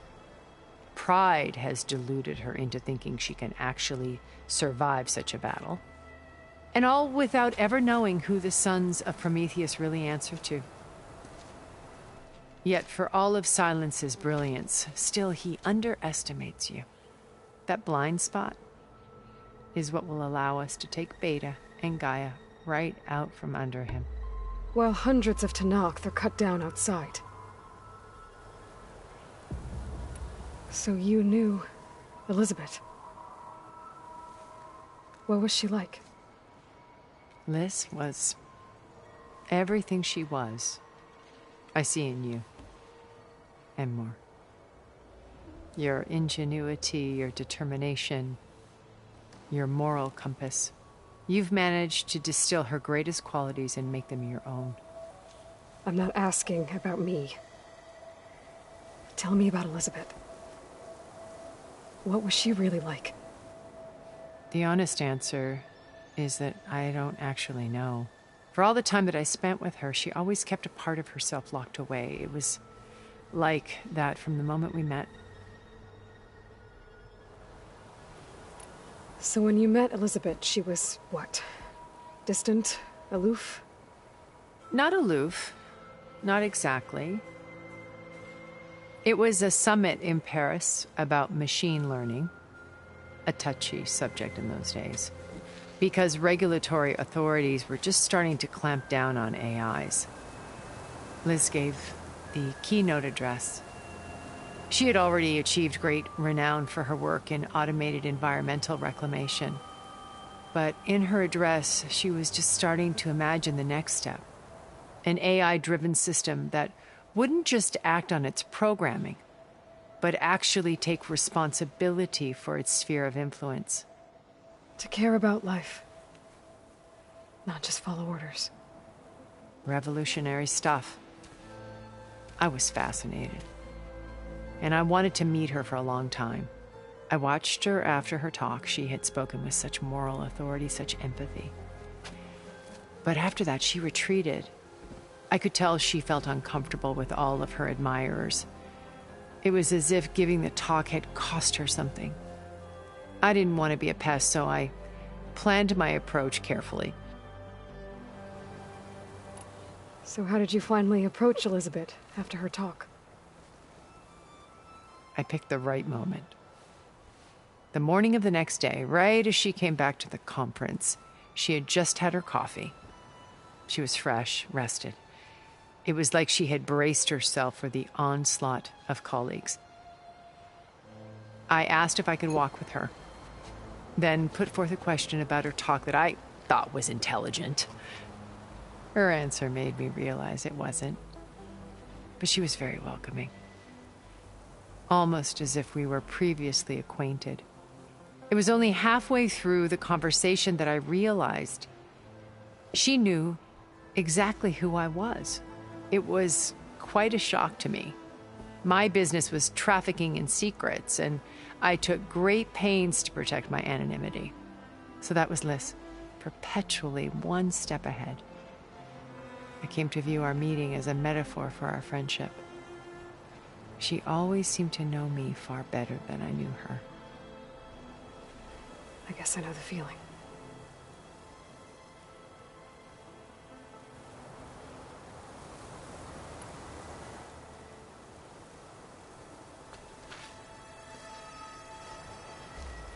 First Varl. Now Hikaru and the Tenakth. Your plan would wipe out an entire tribe. There has to be another way. We are in an admittedly desperate situation, but I assure you there isn't. Remember Zero Dawn. Elizabeth's sacrifice. Sometimes many have to die for a new world to grow. If it looks impossible, look deeper. Wait. The data channel. It still exists, doesn't it? I need you to open it. Let me talk to Beta. Impossible. We might be detected. It's worth the risk. There is another way, one where the Tenakth survive. But we won't. If the others... If you want to help, open it.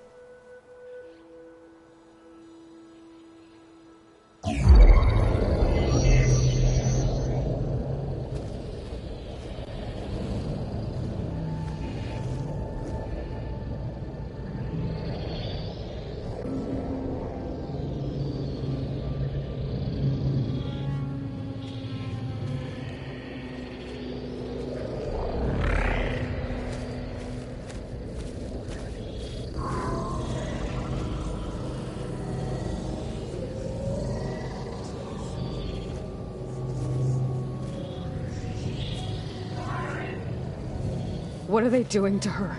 Virtual reality dissociation. The manual merge of Hephaestus will take hours upon hours of tedious micromanagement. If she resists the work, they run simulations to induce feelings of isolation and despair. Beta, can you hear me? You're alive. They're watching me. I can't hold up this extra projection for long. You should have killed me. No. No, look at me. I'm coming for you. I promise. Okay? I just need you to hold out a little while longer and work on the merge.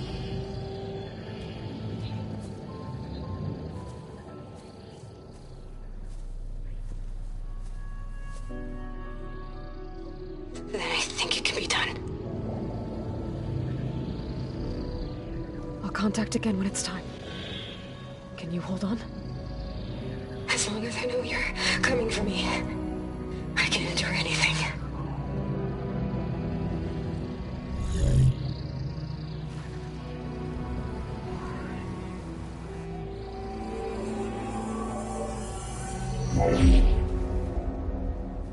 All right. I did as you asked. Now I think you need to tell me what you're planning. I'm going to take Silent's army away. I don't need it. Only the weapon he made to penetrate your shields. And how do you propose to get it? Ask him nicely? Without Regala and her rebels, he won't have a choice. We'll be his only option. Only option for what? What did you tell her? That is between me and my sister. Will be Sylens' only option for crashing that base. I'll tell you the rest later. But first, there are a couple of things I have to do. Oh. And what are those? Lay my friend to rest. And then I'm going to use the override that Beta gave me at Gemini to put an end to Regala's rebellion. From the air. Wait. Since you insist on doing things your way, I know of something that will truly help you make a grand entrance with the Tenakth.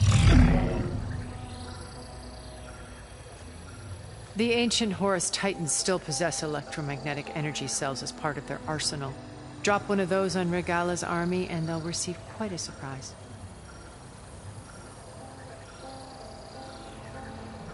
So go, do what you must. I'll come to your base if you manage to bring Sylens to the table. Not if. When.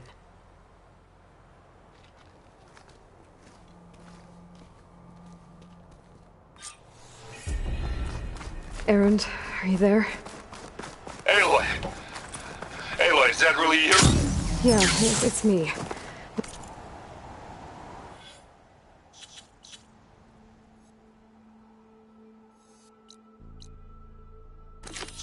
Where's everyone else? We're all... We're back at base. What happened? It might be easier to explain in person. I'll try to join you there when I can. Okay. We'll wait here for you. It's good to hear your voice, Aloy.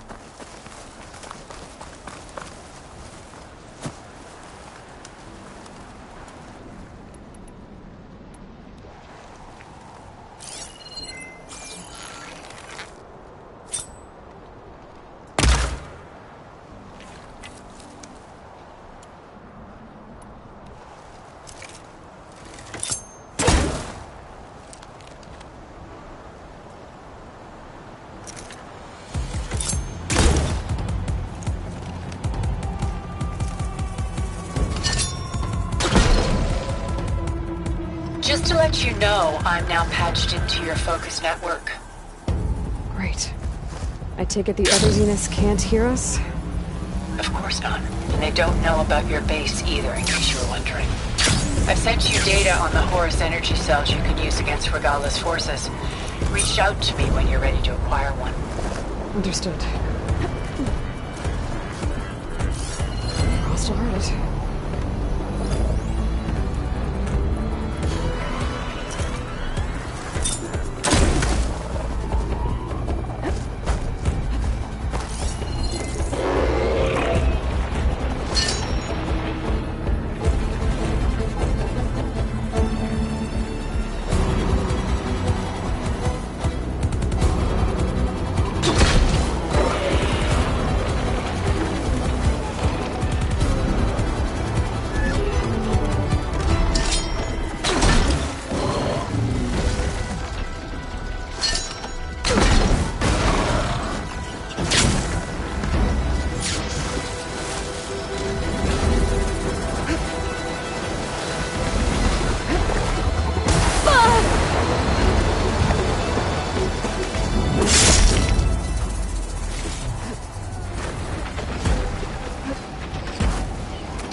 I'd better loot all the carcasses here. Might have the parts I need.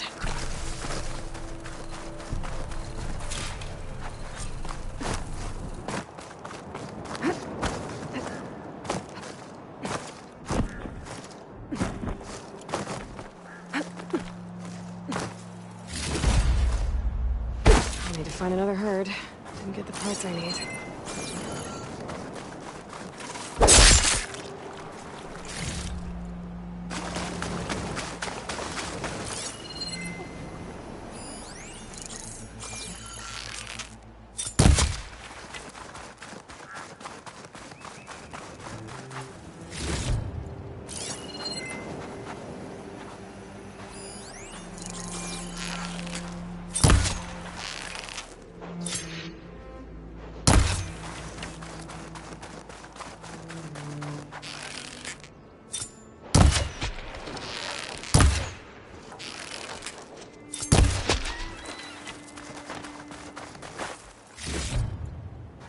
Pack's full, but my stash has room.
Acid ammo could help here.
save this for a dyer.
That's as clean as I'm gonna get out here.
When you're wounded, you have to strike back.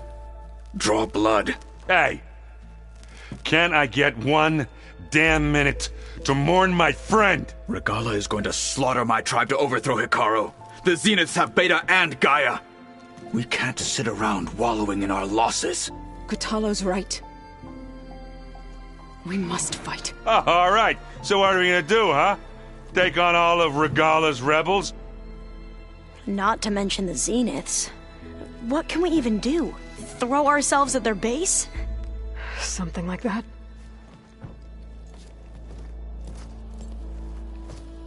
So...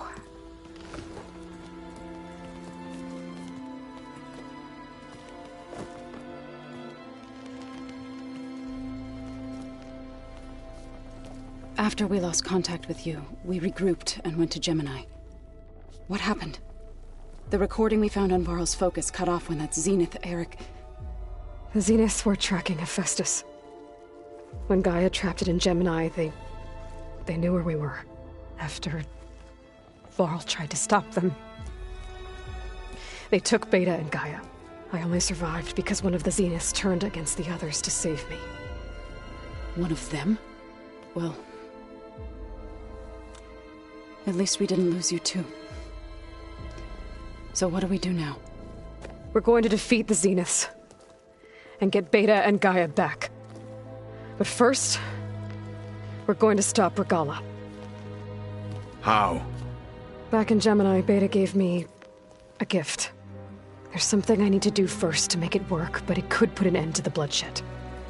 Word is, Regala's readying her army for an all-out assault on the Grove. I need to be there. I know. Go. Stand with Hikaru. And keep an eye on the sky. Strike true as the 10. The rest of you, whatever preparations you need to make, upgrades, resupplies, get on it.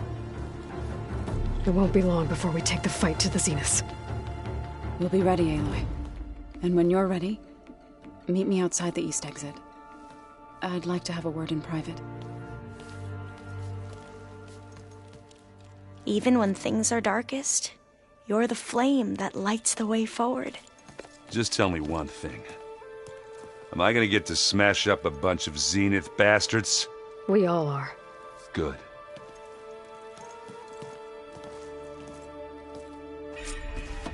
Before I do anything else, I should check on Zoe. It sounded important.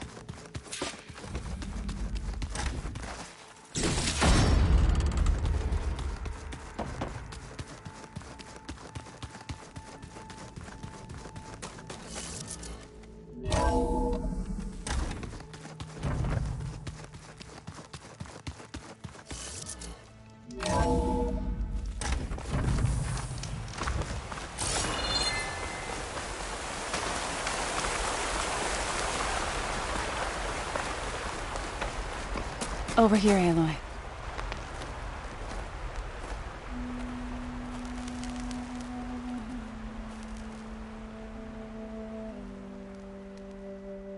We would come out here to tend to the garden.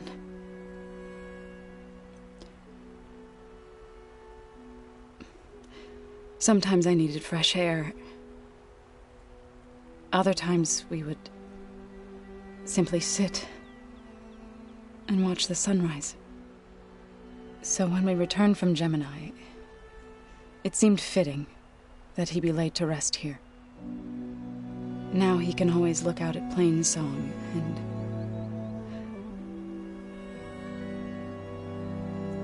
further east, to the Nora Sacred Lands. He would have liked that. He often spoke of his sister, Bala.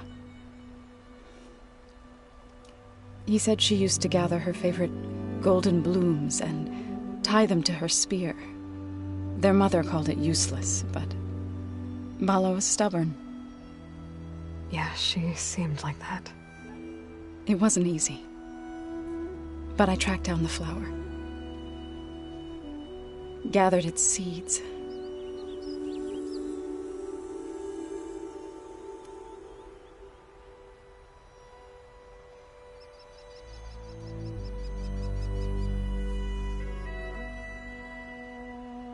as verdant limbs wither, roots rot in snow, still the seed rises as certain as stone. From death follows new life. So it is with the land.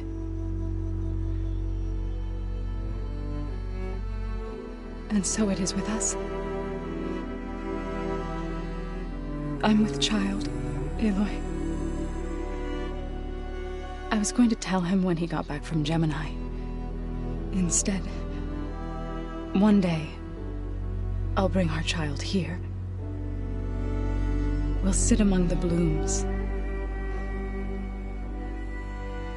and watch the sunrise.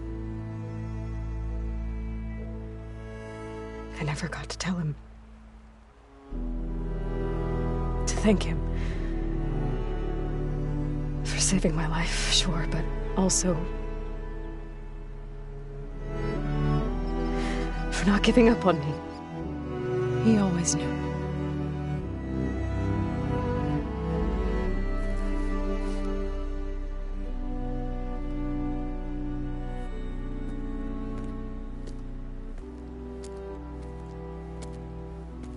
Goodbye, Varl. I promise to look after them.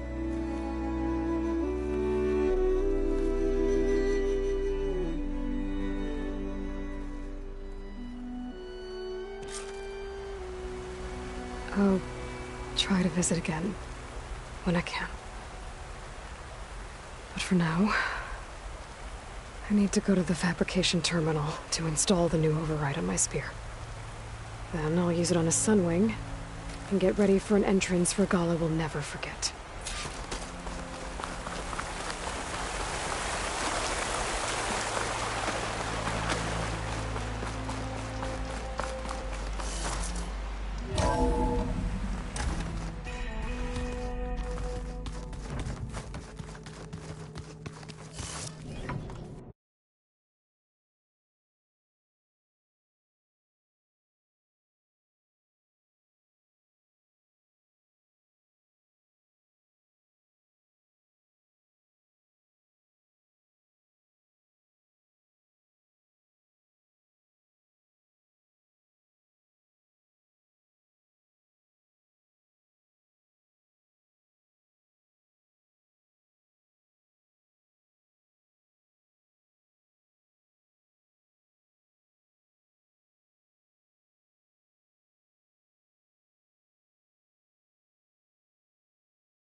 Yeah? I was thinking we could spar for a bit. When you have the time. Oh, sure. Yeah, of course.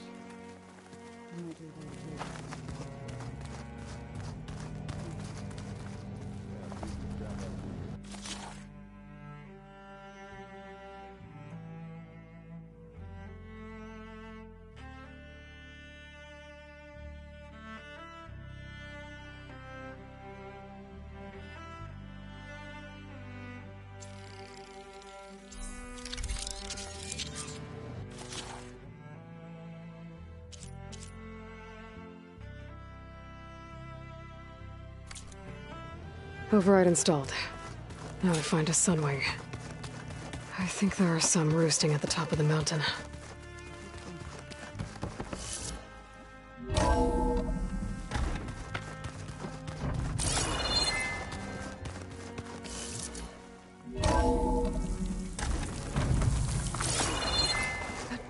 Okay, I need to find a sunwing to override. Better head up the mountain.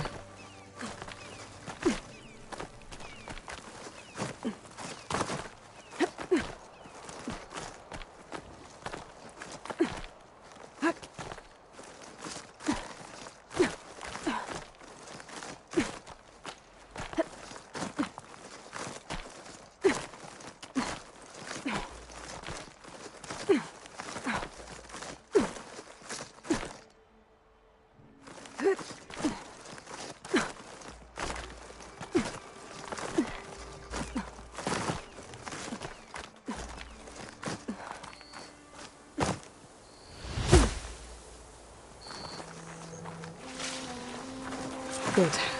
There are sunwings up here. I'll have to approach them quietly. Plasma won't hurt it much.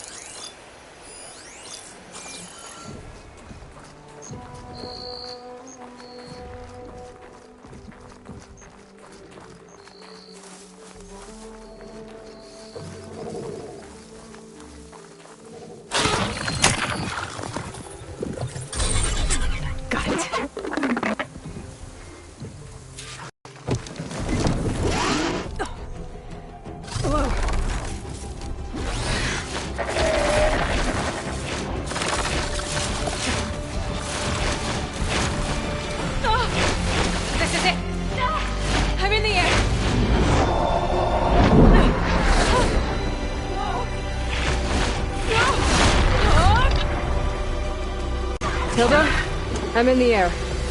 Then you'll want to pick up an energy cell on one of the ancient Horus Titans. But first you must send out a pulse to activate them. I've sent you the necessary software. To deploy it, you'll have to override one of the communication machines you refer to as Tolnecs. There's one in the middle of the desert that should do nicely. On it.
There's a tall neck.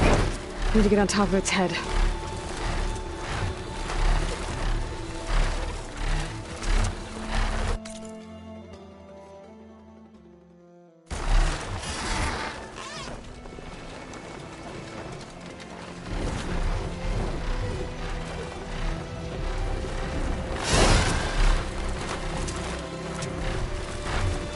Now, how to land this thing.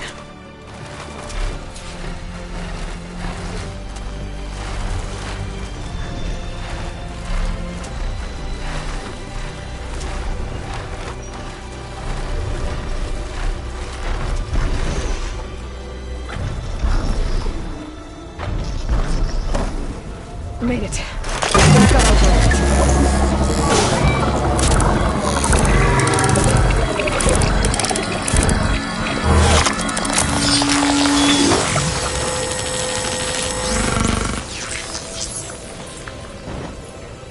Okay, Tilda. I've overridden the tall neck.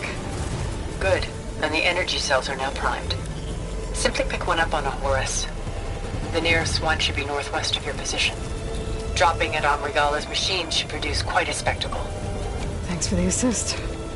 I told you, I want to help.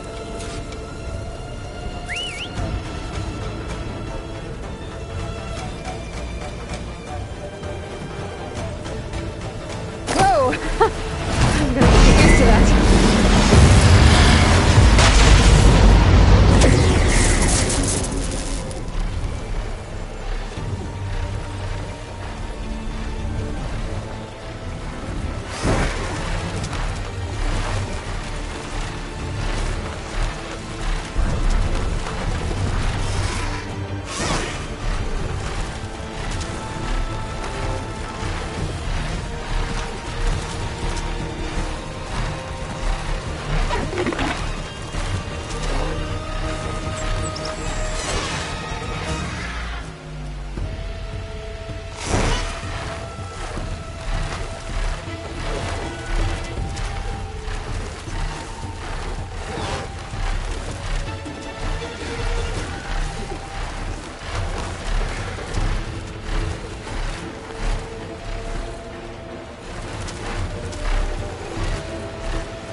There's the energy cell. Right on the Titan's back.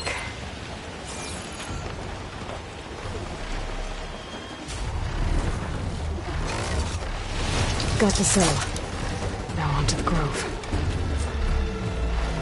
The pulse from the Tallneck should have reactivated all the energy cells in the region.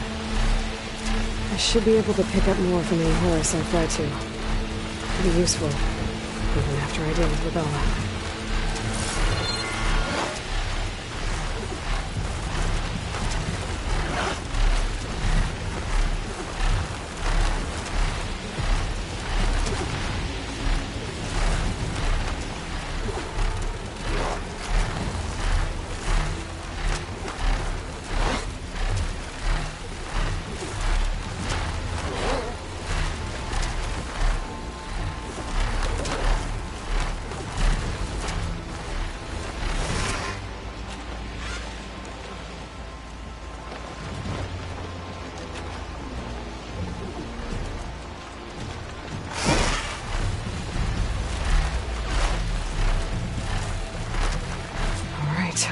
Here we go.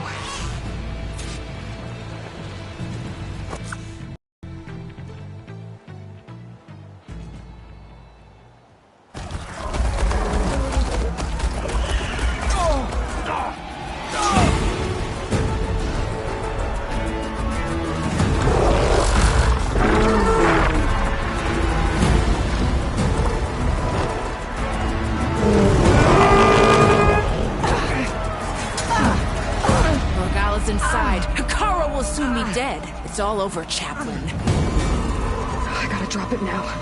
Here it goes.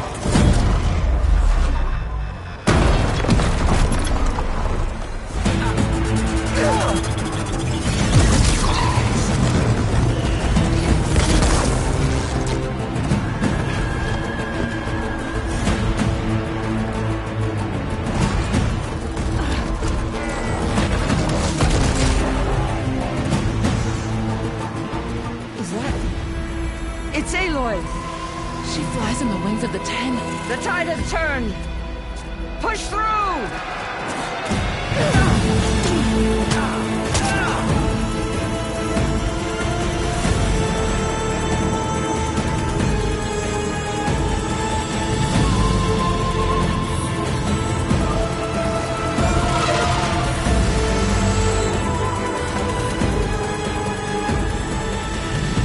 End of the line, Hikaru.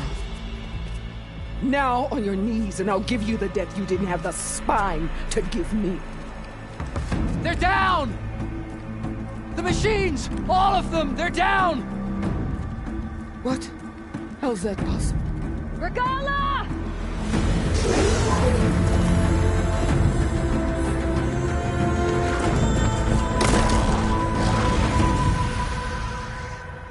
Enough bloodshed! Let's settle this. You and me. Easy to say when you're atop a machine.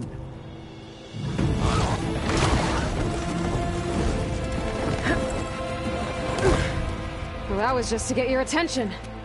I don't need any help to take you down. Fine. I accept your challenge.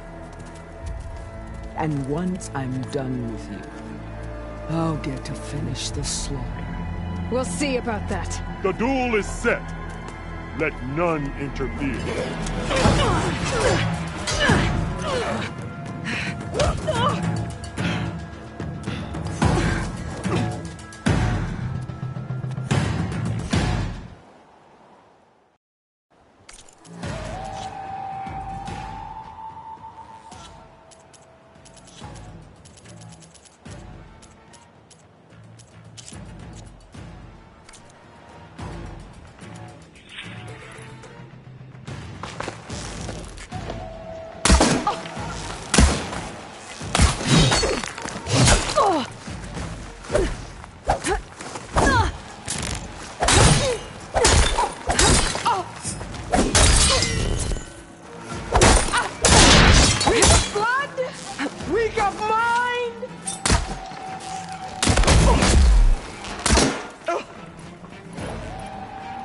I won't fire without ammo loaded.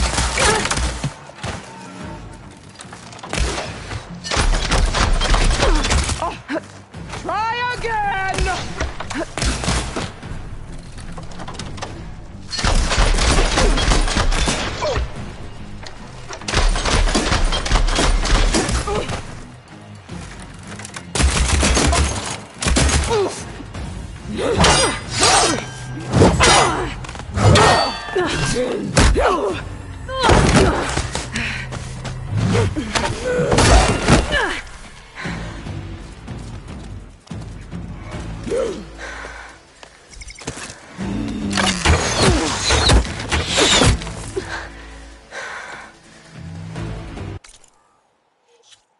All right, so that's how it's gonna be.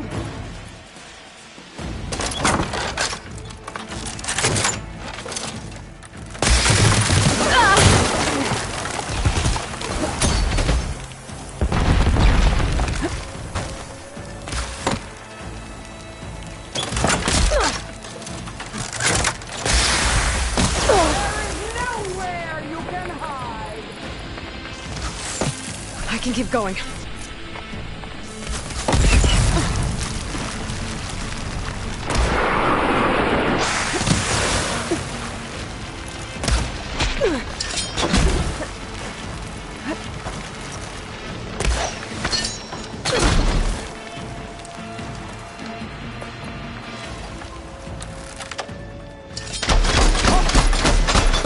You're no challenge. I once slew 3.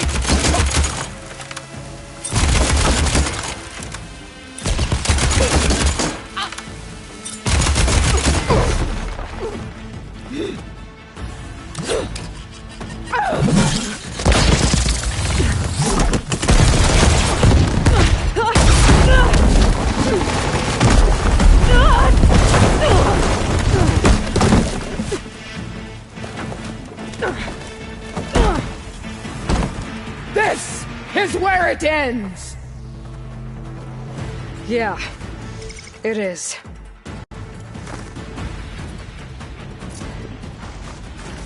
You die here and now!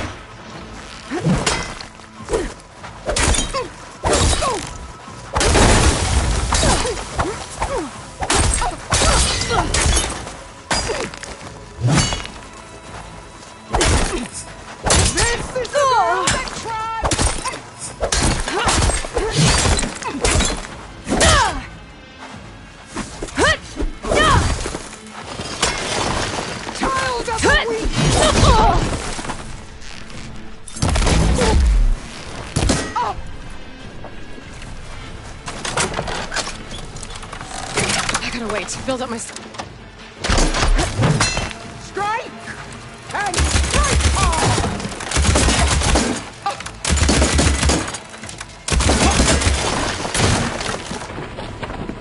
I will carve my story into you!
Don't give up the pain! Use it!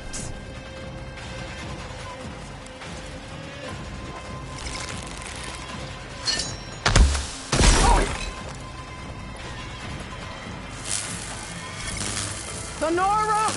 Cry tears of salt! The nature shed rivers of blood!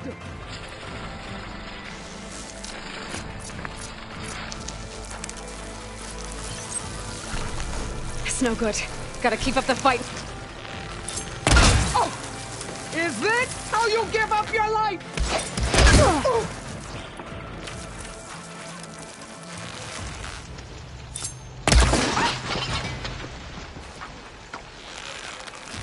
Here it comes!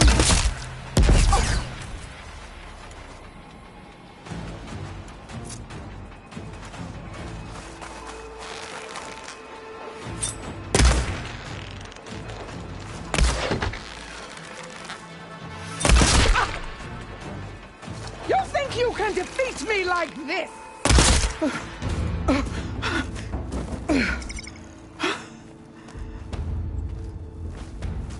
Here I am again, on my knees before bootlicks and cowards. Go ahead, run me through. Shut your mouth, traitor.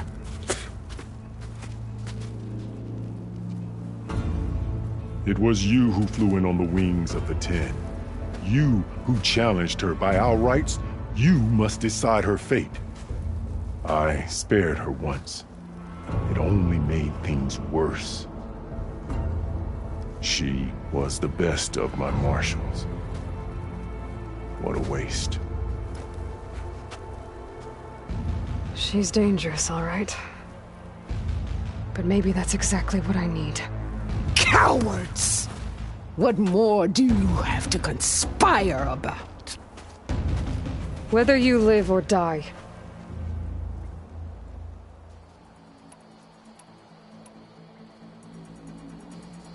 I'm not here to forgive you for your crimes. But there's another battle ahead. Against an enemy more powerful than anything you can imagine. And I need people. A squad.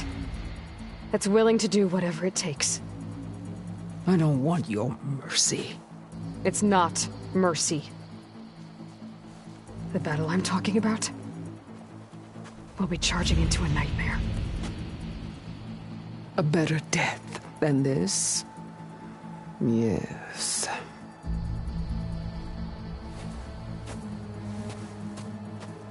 My blood is yours. Your enemies are mine. Meet us at our stronghold, in the mountains near Plainsong. You mean to send her alone? Without even an armed guard? She does not need it. I will be there. You have my word. I'll hold you to it.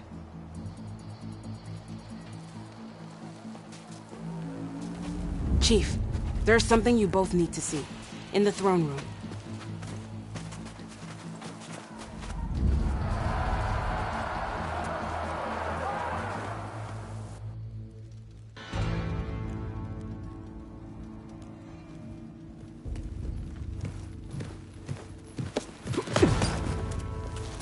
He surrendered to our guards outside the grove.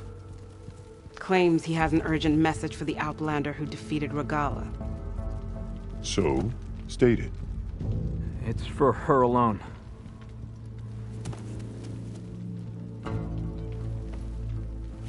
From an interested party.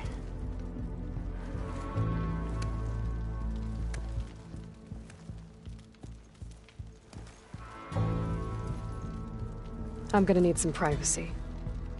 Clear the room. Put him with the rest of Regala's soldiers. I'll see you back at base.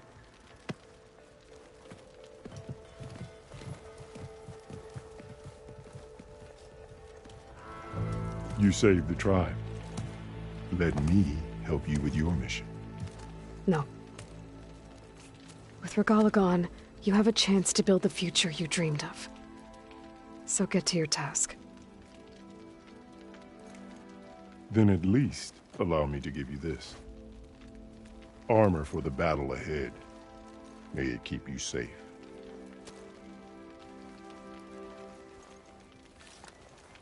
Thank you.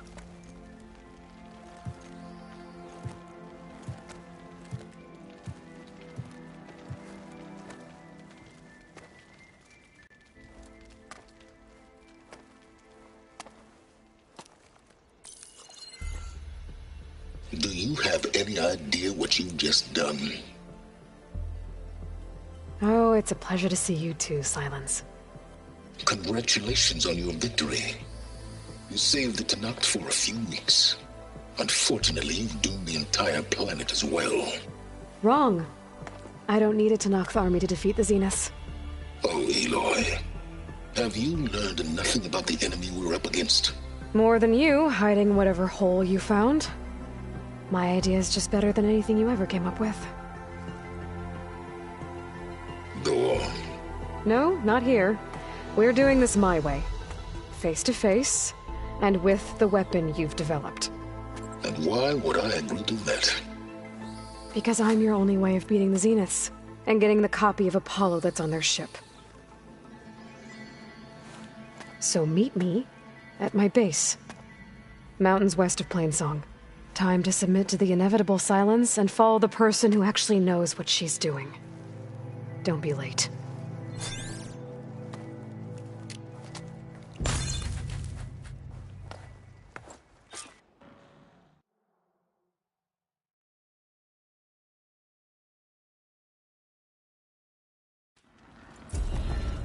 Tilda, you there? I did it. Silence is on board. So head to my base. Impressive. I'll be there as soon as I can. Extended straight, Now that I can fly, I might want to see what else I can do before I... So, Aloy, you've added yet another deed to your name, and I'm guessing by the look in your eyes that you're not done yet. Not quite. Is there anything we can do? We owe you that much. After everything you've been through, you're one of the best people to support Hikaru's bid for peace. Not just between the clans, but with the Karja too. Then I will. You have my word. And until my last breath, I'll make sure the tribe remembers all that you've done for us.